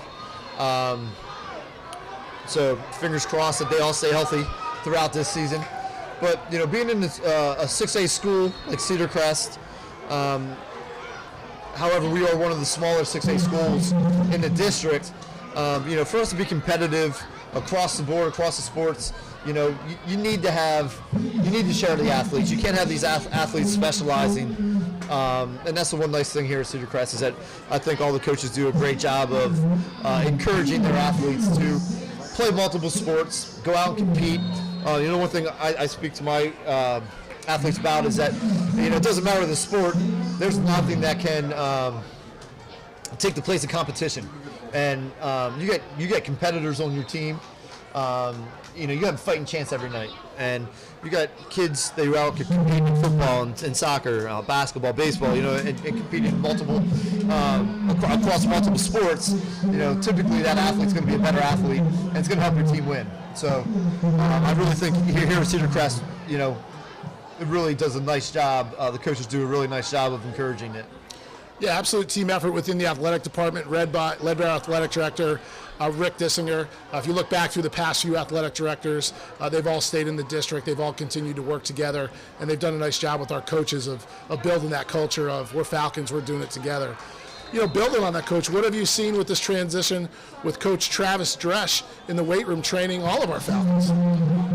What an amazing, I guess I'm going to call it an upgrade. I don't know that we had anything in place until this year. Coach Dresch really took the bull by the horns and is just creating an environment that kids want to go into the weight room. I mean, that's the biggest thing, man. Getting the kids to the weight room is a difficult thing. Coach Dresch has created an environment where the kids want to go. They're seeing their gains. Everything is tested. Everything is measured. When your kids see your gains, it makes it a heck of a lot easier to get in there. And just what a phenomenal opportunity these athletes have here at Cedar Crest. And hats off to Coach Dresch. I know he by taking on the weight room, it's also lighten the load on each of the head coaches. That's not another thing that we have to do on top of our off-season workouts, and of course our in-season practices and games and everything else. So I think you're really going to start to see the benefits of that starting this fall with all this fall athletes, and then it will continue on through winter and spring. Yeah, and I'll tell you, the proof gets on the field. I have not seen who's been in the weight room being down at the middle school, but I will tell you what, I would be surprised if the kids that are contributing tonight have not been logging their hours in the weight room. You look at Garrett Starry as a sophomore, Isaiah Zimmerman as a sophomore. They don't look like sophomores. You look at Jackson Custer and Jack Warnavich. You can tell those guys, they've been in the weight room a lot, and they've been putting in the time. Because when you get into football, you talk about chances to compete. What do you get? 10? If you're lucky, 12, 13 chances to compete in football a season. You get into those other sports where you're into baseball and basketball, you have a lot more chances to compete and a lot more chances to grow as an athlete, especially, Coach, the transfer of skill. I mean, there's a lot of transfer of skill from a basketball court to a football field. All right, so number 11, the stud for Lower Dauphin, Fritz, takes the sweep to the right side. Coach, looks like possible fumble there. Yeah, it looks like he fumbled it. I don't know. Looks like David Lower Dauphin recovered. If it was a fumble, they might be calling him down. But it looked like the ball is definitely out. Yeah, Lower Dauphin has done a nice job. They know themselves. They know who their athletes are, and they do have a good, solid, balanced team. But number 11 has definitely done a nice job, and they found ways to get him the ball, sending him in motion, splitting him out wide, getting him in the flat, sending him deep. And even some handoffs. They've done a nice job of trying to get him the ball, and Cedar Crest has done a nice job of identifying that and being able to handle it. Yeah, I think, one thing I've been impressed with Cedar Crest's defense is they've been very disciplined. Again, early on in the game, we had talked about Lower Dauphin trying to create chaos, if you will, by motioning and by playing with tempo and by shifting.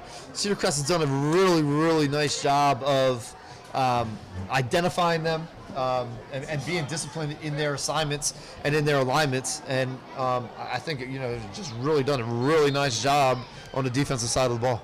Yeah, absolutely. You're looking at number 58, Alex Christinger, number 50, Aiden Arnold, two seniors. Christinger at defensive end, Arnold at the nose guard.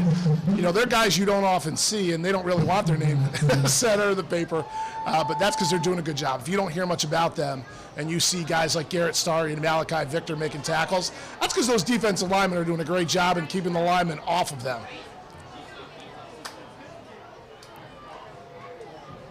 All right, so we're set up now 3rd and about 8 on the 33-yard line for Lower Dauphin. Play action, getting it out to number 11. Just a little wide. Takes us to a 4th and 8. That deep in their territory. Here comes a punt team.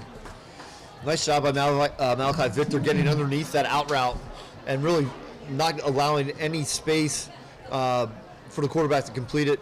And once again, Luke Oriole doing a great job being over top. Again, and that's that team effort, right, Coach? Know your assignment. Absolutely, and that's what it's all about. You talk about it pretty much in any sport. Do your job. That was one thing that my coaches always just preached to me: do your job. You don't got to do anything special. Just do your job. And if everyone does their job, everything's gonna work. And tonight again, I just give the defense credit. Everyone's doing their job. They're not trying to do something they're not supposed to do. All right, so the Cedar Crest Falcons are going to take over on their own 30-yard line. 70 yards to go. 7:32 left in the third quarter. They're holding a strong lead now at 38-10. We're not keeping track of it, Coach, here, but they've definitely scored. I would say they've scored on half their drives, and I think their average has to be less than 2 minutes to drive until they're scoring. Yeah, I'll be honest with you, Coach. I don't remember a punt today. Yeah. I think the only drive they did not score on was the turnover. Yep. So I could be mistaken, but I don't. So get that percentage a little higher is what you're saying. I was never good in math. I was a physical education teacher. No knock to phys ed teachers everywhere. I love you. I didn't do well in math.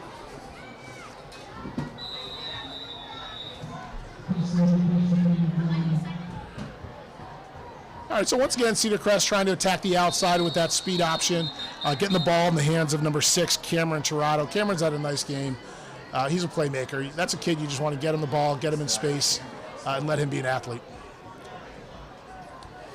Yeah, and he's an athlete. You got to get touches. It might be 1 yard now, it might be 2 yards now, it might be 3 yards, but he's got that 70, 80 yard in him. And again, you got to feed him just a little bit like Isaiah Zimmerman. Again, the more touches you get him, the more opportunities he's going to have to break one. Cam Tirado is the same type of athlete. You got to give him opportunities, got to give him touches because he can house one at any time. Absolutely. So while we have a little bit of a timeout here on the field, let's thank our sponsors. I don't know how many people we have tuning into us tonight. I imagine the numbers probably pretty good. Probably not as good since Coach Rohrbach is not here with us tonight. I know he carries a strong fan base. He does. I do want to quickly give a shout out to I got my cousin who is in the Armed Forces in Arkansas. He's tuned in tonight. He's got Greg Munyon out there along with him, so I just want to give a shout out to them as they're watching the game out in Arkansas. Yep, absolutely. Christopher and Greg, thanks for tuning in out there and checking in on your Falcons. So that live stream is presented to us tonight by three different opportunities. So since 1979, Lebanon Federal Credit Union has proudly served Lebanon County. Join us today and become a member. Heisey's Diner, where you can savor delicious meals at unbeatable prices. Discover why the food is finer at Heisey's Diner, conveniently located on Route 72 North in Lebanon, PA. We've had many of the Heisey boys come through here as great contributors to our football teams. And the Falcon Foundation is dedicated to supporting students and staff in the Cornwall-Lebanon School District through funding and grants. Applications for fall grants and awards are due by October 15th. Parents, write that down. Falcon Foundation does a wonderful job providing financial opportunities for your students to reach some of their goals. All right, here we go. Cedar Crest Falcons, 3 split to the right. Isaiah gets outside. First down and more. Down to about the 42-yard line. Just a fantastic jump cut out the back. Coach Burton and I were talking a little bit at halftime about how impressed we were with Isaiah Zimmerman. I know I keep saying it, but that jump cut right there is a skill that is not an easy skill, and he just makes it look so easy. Really impressed with this young man. All right, so the Falcons come up to the line of scrimmage, 1st and 10 on about the 43-yard line. They have the ball into the boundary on the right hash. They have 2 backs, twins split into the field. And once again, they have a gap scheme for Isaiah Zimmerman just the big boys pushing them forward for about 4 yards down to the 39-yard line for the Falcons.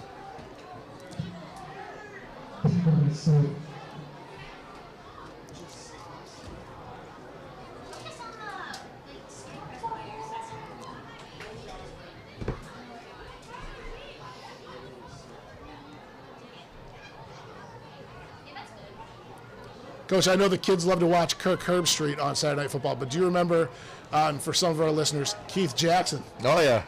Absolutely. And he would call games. He always made it fun on a Saturday night to watch some games. All right, so we're down on second down. Zimmerman takes that ball again.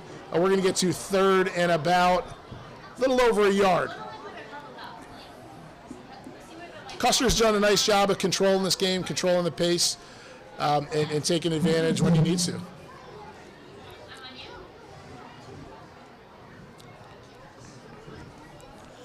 So Cedar Crest is sending that big H-back back in, Joe Arndt, senior, 5'8", 185.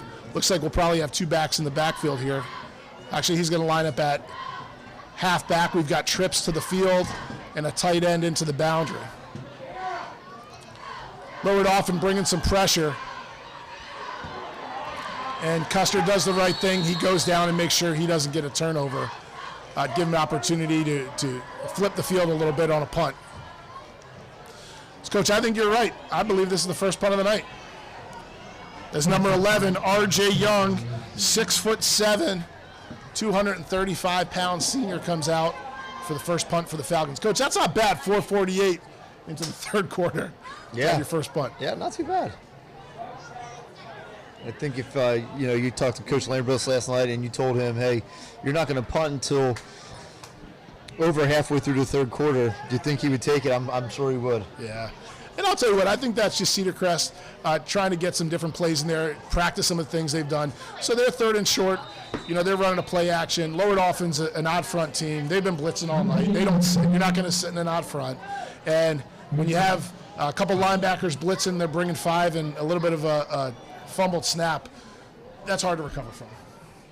So they did the right thing. Custer does the smart thing, takes the sack, punt the ball, and now you're looking at they're pinned. Lower Dauphin is pinned inside the 20.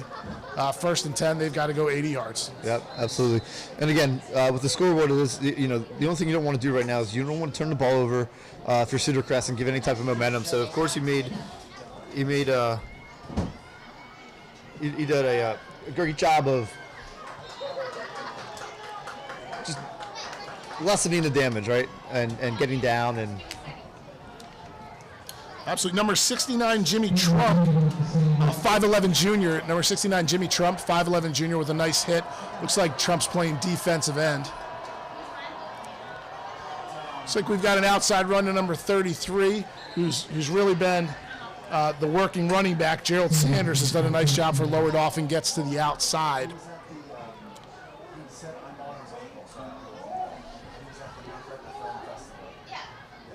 Number 7, Caden Tirado, said his name a lot tonight, comes up and makes the hit. So now we've got unbalanced into the field, 4 receivers out to the field. Looks like they're going to run a standstill screen to number 2. Gets a little room, nice play, gets Lower Dauphin out to around midfield to about the 44-yard line.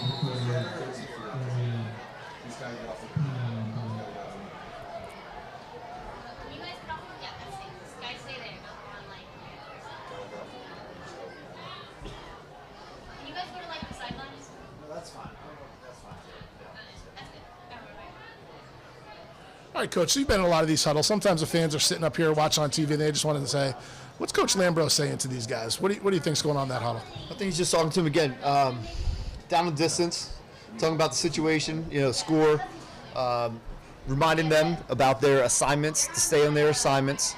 I'm sure he's telling them that, they've played one heck of a game so far. They don't got to do anything different right now. And, just all your game points and game goals that you had on your board and things you need to hit defensively. When you put the game plan together, he's just talking about them right now and just making sure, again, just reminding them of little things, continue to do little things, and finish this game. Yeah, absolutely. Some players that have just been out on that defensive field a lot tonight and done a nice job. Number 5, Luke Oriole out at corner. He's done a really nice job, Coach. Caden Tirado, number 7. Number 28, Landon Klein, has been a bit of a newcomer this year onto the field. Number 44, Garrett Starry.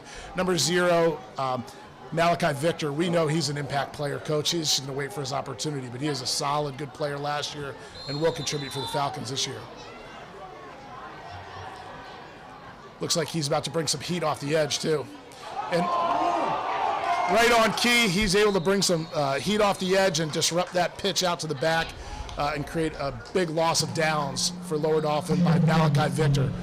Senior, leader, good player.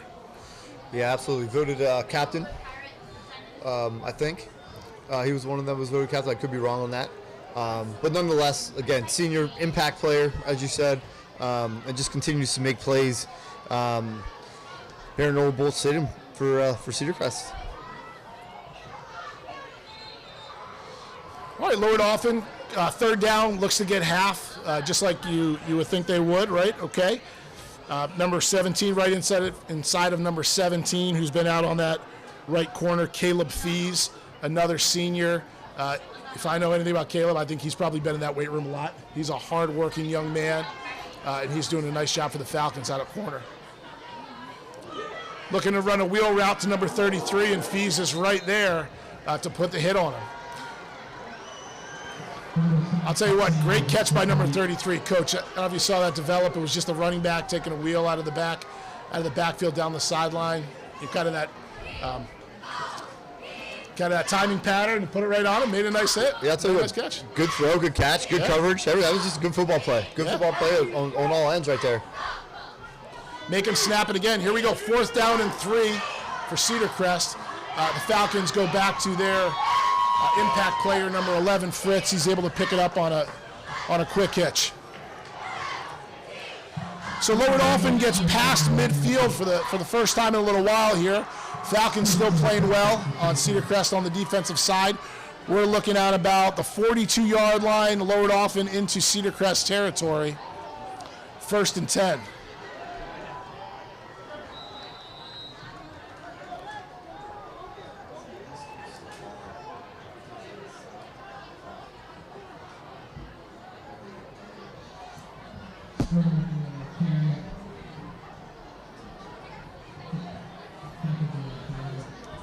.58 Kissinger, 70 Long, and 9 Seth Warren come off as we bring in some new defensive linemen. Those guys are doing a great job tonight. Here we go, Lower Dauphin. They've got trips to the field, roll out by the quarterback. Looks like a run the whole way in Cedar Crest. We talked about contain, Coach, how important that contain position is. Don't let him get outside. Number 2, Malachi Speaks, does a nice job turning him back in, and they realize not much of a gain out of that. Yeah, I'll tell you what, did a nice job coming up, setting the edge. Malachi Speaks, another sophomore, out there playing some minutes, some big snaps here for Cedar Crest. It's nice to see all these young, talented athletes out here, really making some plays for Cedar Crest. All right, nice play by number 87, Cohen Pollock, tight end, also a sophomore for Lower Dauphin. Nice play. Looks like, Coach, they're just by formation. Lower Dauphin is trying to spread the field. We've seen hitches. We've seen these standstill screens. We're seeing them hit the flat, just trying to get, I think, their playmakers out in the field and get some yards. And it's working for them right now. Trips into the boundary in a bunch. Looking to take a shot, isolated one-on-one with Fritz again. Goes up on a jump ball and is able to pull it down. Touchdown. That's a real nice individual effort over there by number 11, kid Fritz. Whatever, made a nice catch. Pretty good coverage by Fees, I felt like, but Fritz just went up and made a real nice play and was able to then make the catch and scored a touchdown. Real nice individual effort. Absolutely. Give credit where it's due. Quarterback, nice ball. Fritz, excellent player, is able to go up on a jump ball and catch that in double coverage. So we have the Falcons of Cedar Crest, 38, Lower Dauphin 16, with Fritz looking to add with the extra point. And it's no good, so let's keep it where it is. 42 seconds left in the third quarter. Cedar Crest still with a very strong lead, 38-16 over the Lower Dauphin Falcons. Cedar Crest playing a very good game tonight and going to have an opportunity to get the ball back. Before we move on, Coach, let's just hit those sponsors again one more time. Lebanon is just a very, very giving area, very giving community. Hands are always out to help and just continue the pride in the Lebanon Valley, especially when you look at schools and trying to help our schools and let our young folks to have great experiences. And 3 sponsors we have tonight that are helping us with this live stream are the Lebanon Federal Credit Union. Since 1979, Lebanon Federal Credit Union has proudly served Lebanon County. Join us today and become a member. Heisey's Diner, where you can savor delicious meals at unbeatable prices. Discover why the food is finer at Heisey's Diner. And the Falcon Foundation is dedicated to supporting students and staff in the Cornwall Lebanon School District through funding and grants. Applications for fall grants and awards are due by October 15th. So make sure you check in at your school, check in with the Falcon Foundation online and get those in. And that's just not for the students, that's for our staff too. If you want to enhance your classroom and enhance that learning experience for your students, go out and apply for a Falcon Foundation grant. You never know how that's going to happen, and the ripples from those are usually really great for our kids and our community.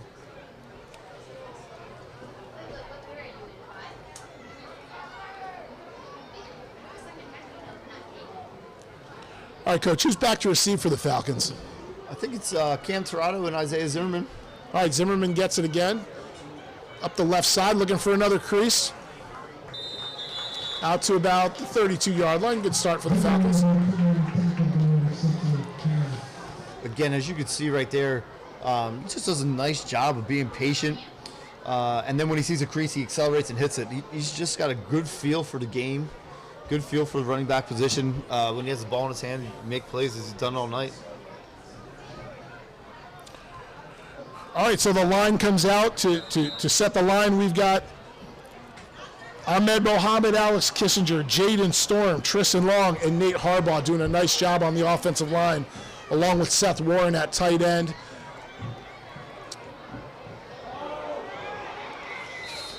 Looks like Custer kept it on the option, and it looks like we're gonna have a no gain on that. So 2nd and 10 from about the 31-yard line.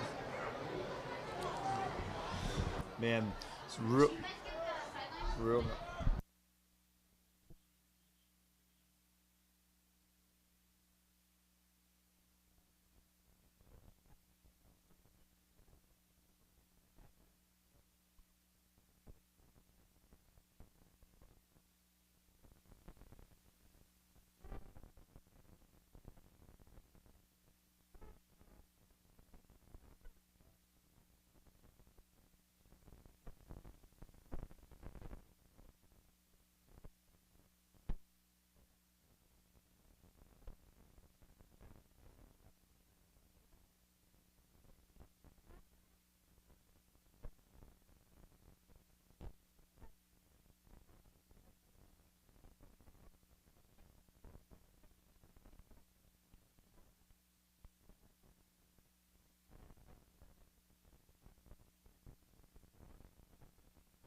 All right, Tommy, so after a little break, we'll return to action here.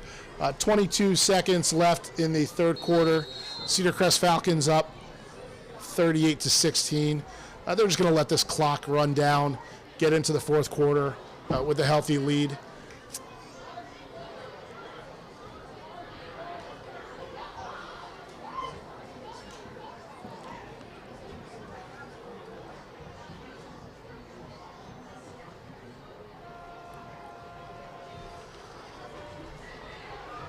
So, Coach, you are coaching 7th, 8th, and 9th grade football this year, right, with Coach Custer? Why don't you give us the 45-second preview of the young Falcons? Oh, man. I'll tell you what. It's been fun to get back into coaching football. And I'll tell you what, the group of kids that we were working with have got a lot of talent. The teaching that's going on at our level is really fun. But I'm looking forward to having a good season with these guys. A lot of talented kids that we see every day. The cupboard is definitely not bare, and I'm really looking forward to this season. That's good. What do your numbers look like down at that level, Coach? I think we're in mid-50s to 60s in grades 7, 8, 9. Mostly 8th and 9th graders, to be honest with you, due to the fact that a lot of the 7th graders can still play for the Little Falcons midget organization. But again, a good group of good numbers for that age group. It's good. Definitely positive aspect for the Falcons coming up through for Coach Lambros, and he'll like to see that. So it looks like we have some laundry on the field. There's definitely a flag back there. You know what that usually means? Usually holding when you're back in that area, but we'll see as they iron it out on the field what it comes down to.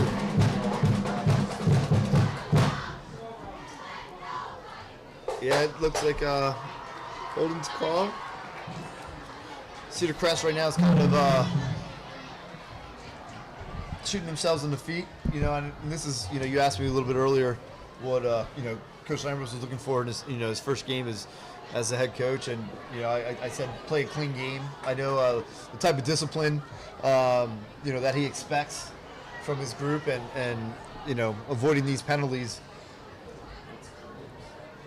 is what he was hoping for. Now, obviously, the game is 38-16 right now, but in a closer game, of course, this would be something that you want to avoid at all costs. So I know that right now he's probably not happy. He's probably talking to his guys out there, telling them to get it together, refocus, and finish this game. Yeah. And I'll tell you what, it's a tough effort for an offensive line when you're looking at an odd front. So if you don't know what an odd front is, that means there's 3 defensive linemen on the offensive line, and one of them is usually covering the center. And then when that happens, you have a lot of linebackers that are blitzing, and that makes that difficult for those offensive linemen because there's usually a lot of movement by the defensive linemen. There's a lot of blitzing by the linebackers, and it's hard for them sometimes to pass off a lineman they're supposed to be blocking to get a blitzing linebacker. So, Coach, on Saturday or Sunday, whenever Coach Lambros brings our players in, how are they going to use this film as a tool to get better? Yeah, as a coach, the best coaching tool that you have is film. That's where the most learning takes place, because you can tell a high school kid till they're blue in the face what they're doing, right or wrong, but until they see it on film, when they see it on film, because the film doesn't lie. So they'll go through their scheme, they'll go through assignments, they'll break down each and every play with their linebacker or with their position room, and go through, and they'll just critique what they did good, what they did bad, and then as a coach, you can also then develop your practice plans off of the film. What do you need to work on, individually, as well as your scout films? What do you need to do to prepare for your next opponent? But as a coach myself, studying film is probably my favorite thing that I do personally, because it gives your athletes the most gains, in my opinion. Absolutely, and when you're looking at the high school level, these guys are teachers. These coaches are teachers first. Custer on a nice run up the middle to get the first down on about 3rd and 7. But these coaches are teachers first, right? They know not only how to motivate young men, but they know how to correct them and give them constructive criticism, to give them affirmation when they're doing a good job, and to make sure that they're learning and improving and always kind of in that upward progression to get better. And that's a really important thing as they go through from high school to college all the way through. Really, coaches are just good teachers. All right, so Custer is able to come through with his feet and get a first down. So we're first down and 10 from the 45, still in Falcon territory. Coach, this is number 23 hitting the hole, Coach. 23 is Josh Tricoci. We haven't seen him for a little while. He had a nice little time to rest up on the sideline. And boy, talk about learning. He must have been watching Zimmerman because he is doing a great job running just like Zimmerman, hitting those holes, getting to the second level, and pumping those legs. Yeah, he's a nice little change of pace. Obviously, stature 5'5", but again, he's got some wheels, he's got some quicks. Again, like Zimmerman, I think he has very good vision, as you can see on that last play. And so he's, nice little change of pace back, as well as number 35, Eli Beard, who just checked into the game on offense as well. And they give the ball to Beard off the left-hand side. Zone scheme up the middle. He bounces it to the outside. We talked about contain. Lower Dauphin had it that time. But he's still tough runner, gets a few yards. So we're looking at 2nd and, maybe not as much as I thought. 2nd and 8. 2nd and 8 for the Falcons, 9:15 left in the game. They're up 38-16 over Lower Dauphin. We're looking at number 28, Landon Klein. We've seen a lot on defense tonight. He's coming in probably a little bit of a blocking back here for Eli Beard. So Cedar Crest has the ball on the left hash. They go trips to the field with Klein in that halfback position. Here we go, Beard with an outside zone. And really nowhere to run right away. Number 9 takes him down and has that contained immediately.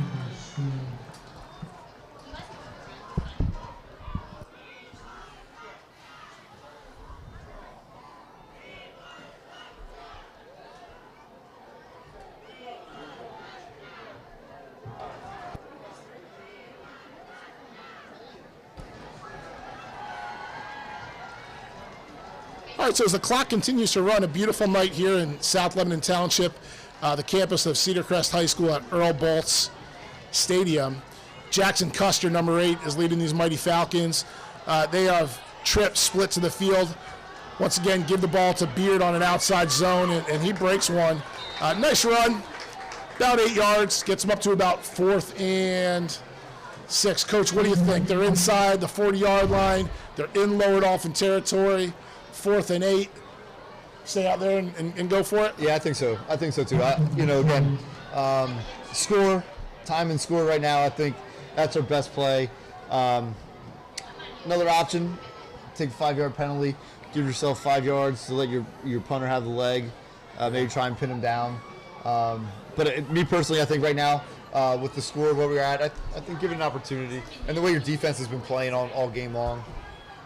Well, I'll tell you what, Coach, we're only 4 yards from where that ball was last time when Ethan Bowman kicked. Wasn't that a 39-yard field goal? I think you're right. Yes, yeah. It was, yeah. So really only 4 yards from there. So Coach takes your advice. He lets it wind down, gets a timeout, and gets his team over to talk to them a little bit more. Speaking of kickers, Coach, for these two programs, they've definitely had some good kickers through the years. Chad Ryland, excellent multi-sport athlete at Cedar Crest. He's making everybody proud with the Patriots this year as he's fighting for a starting spot. And if I believe, wasn't Joe Julius from Penn State at Lower Dauphin? Yeah, is that who he's competing with?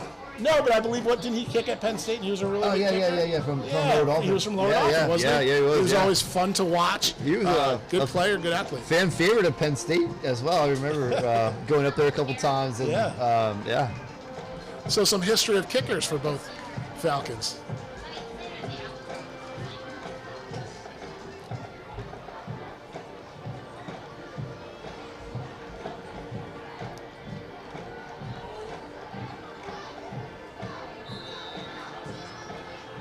All right, so here we go. 4th and about 7, it looks like, for the Falcons. Twins both side, left hash. Custer drops back. He gives himself a little bit of room and is able to find number 3, Trey Wampshire. Trey Wampshire, senior, number 3. Coach, I think first time we maybe seen him on offense tonight, and he produces. Yeah, he played some snaps at safety, so he's getting a touch on offense. I'll tell you, what a really nice job by Jackson Custer avoiding the rush and keeping his eyes downfield.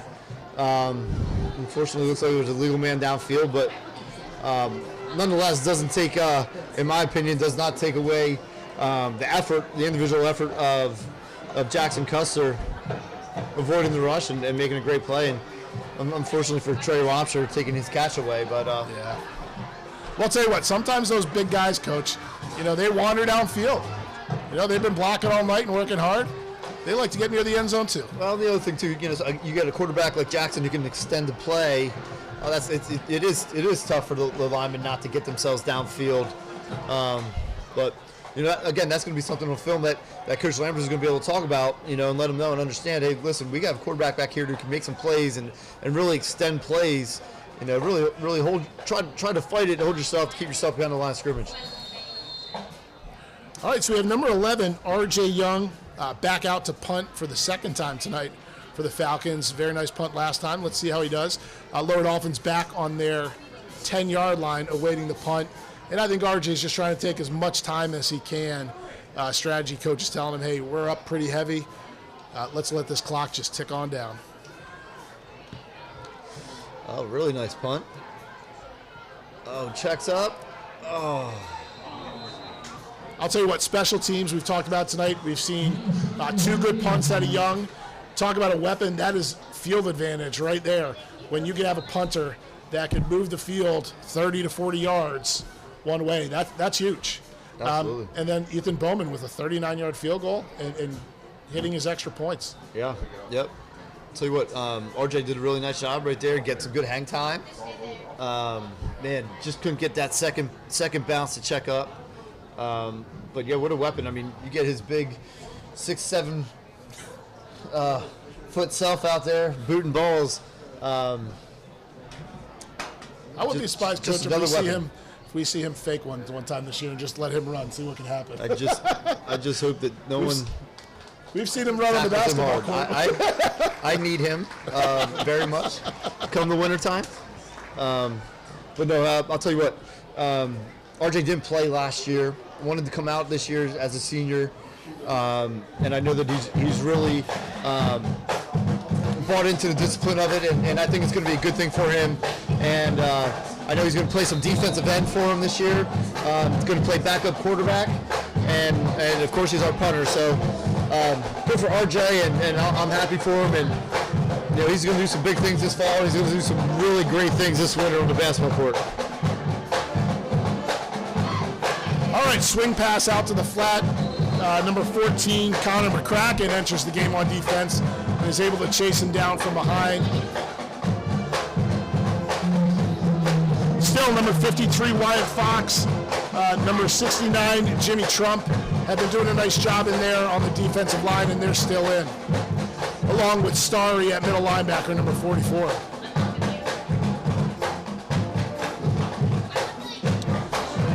Second and about 6.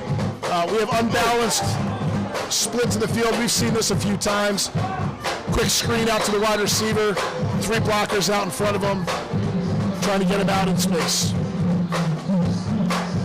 Successful for a first down for the Lower Dauphin Falcons. Brings them up to about the 35-yard line. Still in their territory. 1st and 10.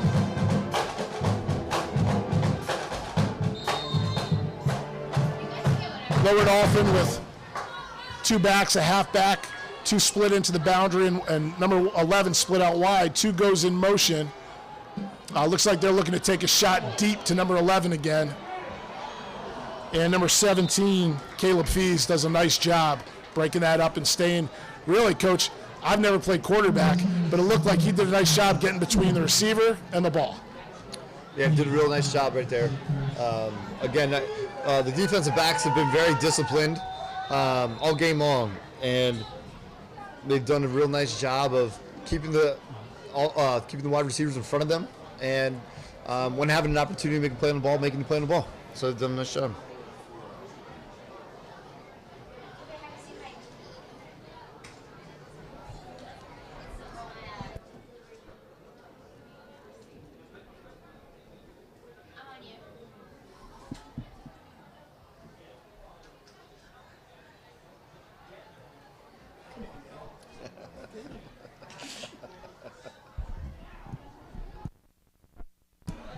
All right, well, the party must be over. The birthday party must be over because we finally heard from Mr. Rohrbach. We know he is a fan favorite up here in the booth live streaming for the Cedar Crest Falcons. And the first thing he asks is, where are your promos for our sponsors. We know he very much appreciates our sponsors that help bring this live stream to our fans. So once again, Coach Rohrbach, we have done this multiple times tonight. I know they can attest to it. Lebanon Federal Credit Union, Heisey's Diner, Why the Food is Finer at Heisey's Diner, and the Falcon Foundation have done a nice job and very appreciative of their support. So, Coach, here we see number 0, Malachi Victor. We've seen him 2 or 3 times come in off that outside linebacker position. We talked about that contained edge player, blitz, and just be a total disruption. And he does it again on the swing pass, where if that ball goes over the top of him and he doesn't contain it, they're probably going to make some nice yards on that. Yeah, he's made some real nice plays again tonight. So we're at 3rd and 10 on the 35-yard line for the Lower Dauphin Falcons. Another quick screen out to number 87, their sophomore tight end. And he's taken down by number 28, and that's Landon Klein, a junior, who has been regularly on the defensive side of the ball tonight and doing a really nice job for those Falcons.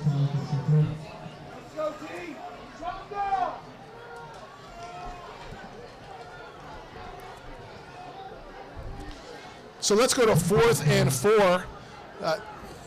Lower Dauphin really doesn't have much to lose in this. Short snap. They're looking for a quick over the top. And Garrett Starry, middle linebacker, gets a nice drop and is able to get his hands on that ball and disrupt it for a turnover for the Falcons, putting them in a real nice field position.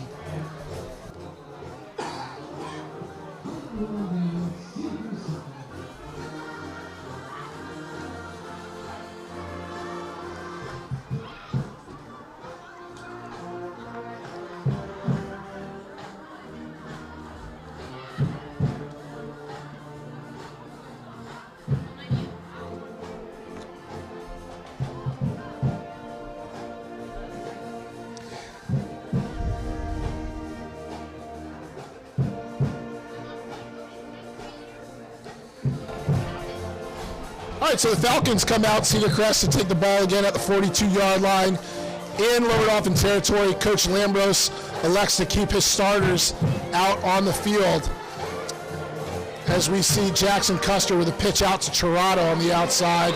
Gets nice yardage. I'm not sure it's quite a first down, but definitely we talked about it tonight. You got an athlete like Tirado, get him the ball and get him out in space, and you'll see good things happen.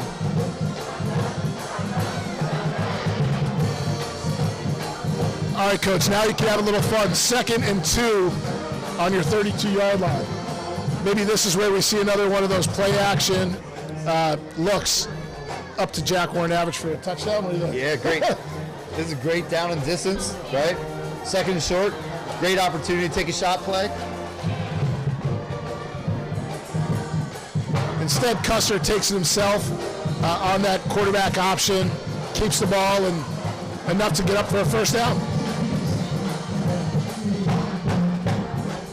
I think Cedar Crest is content right now, keeping the ball on the ground, run this clock, try to get out of here, and get Coach Lambros his first win as head coach.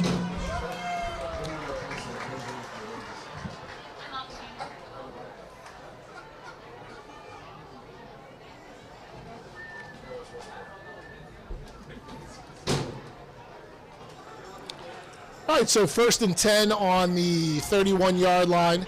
Falcons, 2 backs, tight end, 2 split to the field. Handoff again to Zimmerman. Coach, there's your jump cut. There's another one.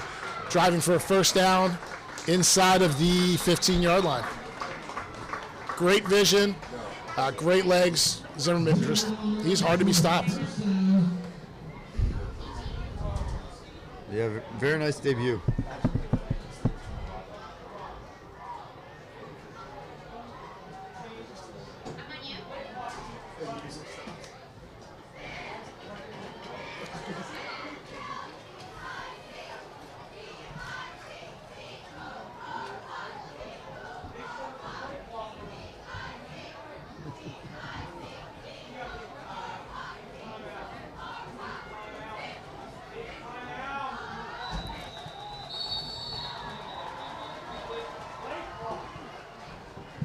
All right, Coach, so as the Falcons take a timeout, I know everyone's excited for high school football to start, but what else starts this weekend is college football. Can't wait. With a new era of college football with this NIL and these mega conferences coming. Who do we have this weekend? I believe it's Florida Tech. 12-team playoff. Yeah, 12 team, yeah. Yep. Is it Florida State and Georgia Tech, I believe? Yep, playing in Ireland tomorrow. Oh, that game's in Ireland. Yep. All right. Looking forward to that game, 12 o'clock.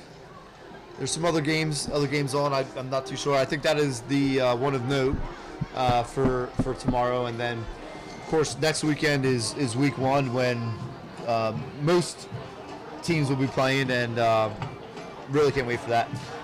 So I know a lot of Penn State fans around here, but I know you are not in your heart, as you are that Buckeye fan. That's okay. So who is Ohio State opening up with this year? How are they looking? So their preseason, or I'm sorry, not preseason. It's like preseason. Their non-conference schedule is not very good. They do play Akron to start, and then Western Michigan and Marshall. But they do have a tough schedule, as they do play at Oregon, they play at Penn State, and they play home against Michigan. So although they're weak non-conference schedule, once they get into conference, they do play probably the top teams in the Big Ten. Yeah, especially with that Big Ten expanding this year. So as Coach is talking about Ohio State, and maybe one listener was listening to that, we have Jackson Custer take it on the outside and walk his way into the end zone. But unfortunately, there is a flag on the field back behind the play. So let's take a look and see what happens here.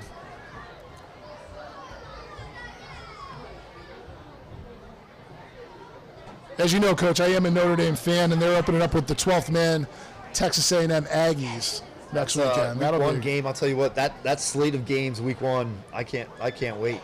That's going to be an awesome one. I'm looking forward to that one. I think I wish they were opening up with Akron, to be honest with you.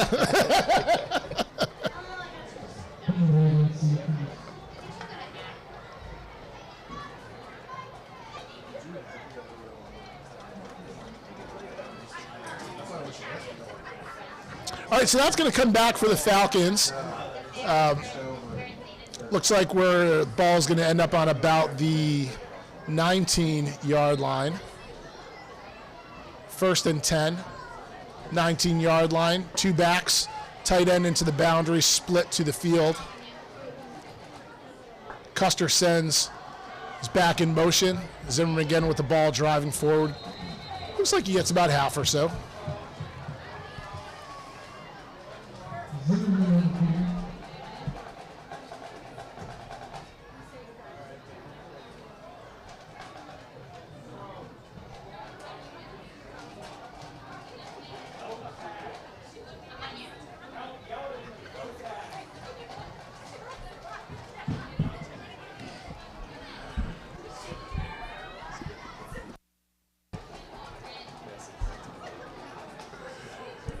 All right, here we go for the Falcons. 3:58 left in the game. Cedar Crest up 38-16 over Lower Dauphin. With 2nd and 11, we have 23 Tricoci back in the game. Cedar Crest just keeping the ball on the ground here. I think content to work their ground game and keep that clock running and walk out of South Lebanon tonight with a victory. And it's always good to get a victory over a team like the Lower Dauphin Falcons. What we've seen tonight from them, a solid team, definitely good players. Coaches are doing a good job with them. Yeah, I think, if I'm not mistaken, I think Lower Dauphin was a district semifinalist last year, I think in 5A. Again, don't know, what they lost or what they returned, but there we go. Tricoci definitely coming in for a first down. So we're able to work his way up for a first down. Coach, it's tough. I'm getting a little older now. I just turned 45, and my glasses turned into progressive readers. So wait till you get there. But it looks like we're on about the 1-yard line in the middle of the field. Number 23, Josh Tricoci, a senior, 5'5", 150, is having an excellent game. He should be proud of himself tonight. And I'll tell you what, he and Zimmerman should be taking his linemen over to Sheets for some hoagies tonight, because I'll tell you what, they did a nice job blocking for him. They're taking care of their buddies.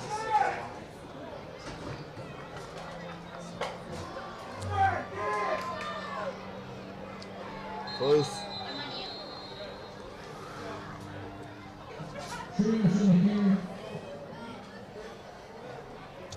And we're getting close as that clock winds down. So we're at 2:26 left in the game.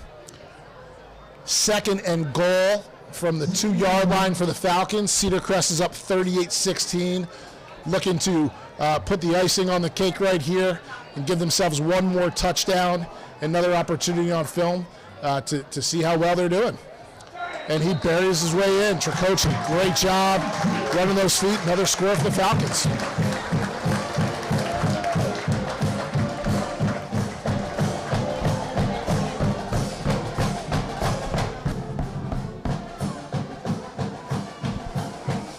It's always a good sound, the sound of the band after a touchdown here at Cedar Crest. The band showed up, Coach. Falcon Nation showed up tonight.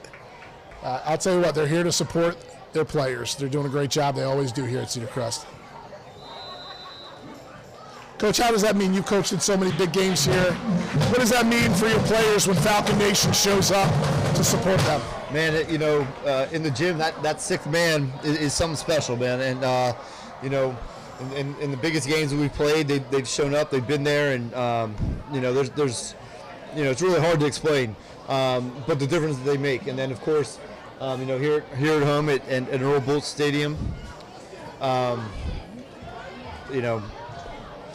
just given that high school football atmosphere is awesome. Band does a fantastic job.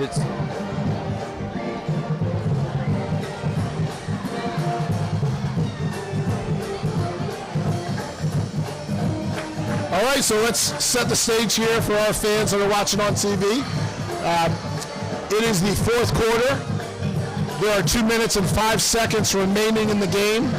Cedar Crest has been dominant the entire game and has took a commanding lead early after a field goal by Lower Dauphin.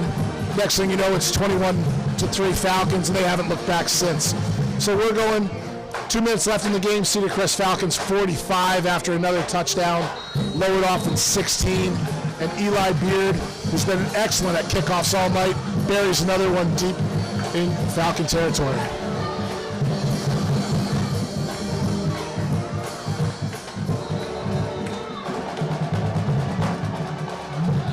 There's no quitting those Cedar Crest Falcons as they're running down, covering those kicks.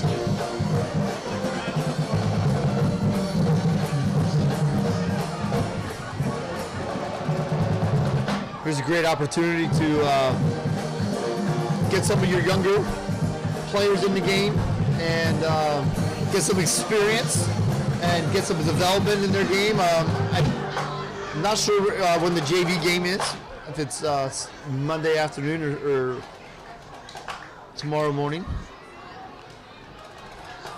Yep. So we got a new player in there, number 59, Christian Simpson in at linebacker, junior, 5'9", 200.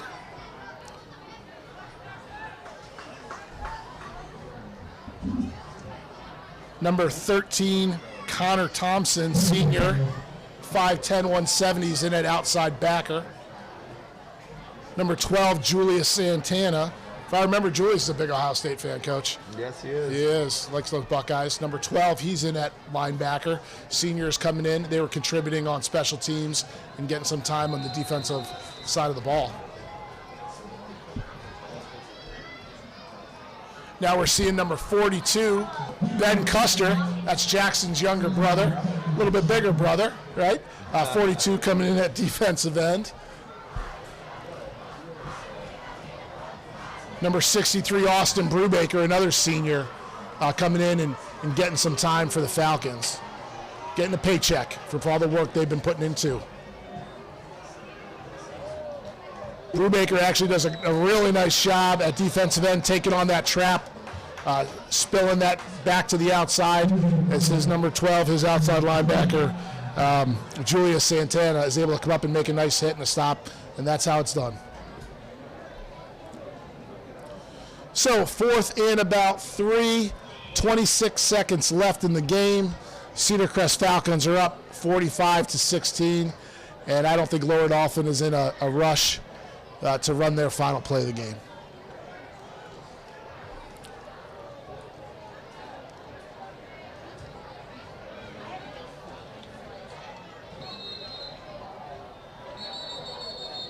Looks like a pre-snap whistle. Stops the clock with 4 seconds. All right, Coach, why don't you give us 3 things you saw pretty good about, 2 or 3 things that Coach could build on this week. So I will say the things that I loved defensively, I thought they were very disciplined tonight. I thought that they ran to the ball very, very well. And I'm going to say offensively, I love the way that we spread the ball around. Isaiah Zimmerman got his touches. Cam Torrado was getting his touches. Jack Warnavich was getting his touches. Josh Chuoshi was getting his touches.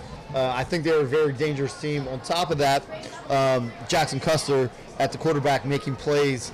Again, Malachi, I don't think touched the ball. Again, you still have another weapon out there, didn't even get a touch. So, I think there's plenty of room to grow, but what a start for Coach Lambros in his first game as the head football coach here at Cedar Crest.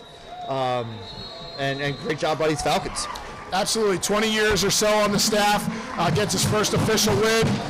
He's doing a great job for the Falcons. So for all of you fans out there at Falconland, thank you for joining in. Coach Rohrbach, we'll get you back next week. Hope it was a great birthday party. And thank you for tuning in. Thank you to our sponsors. Go Falcons.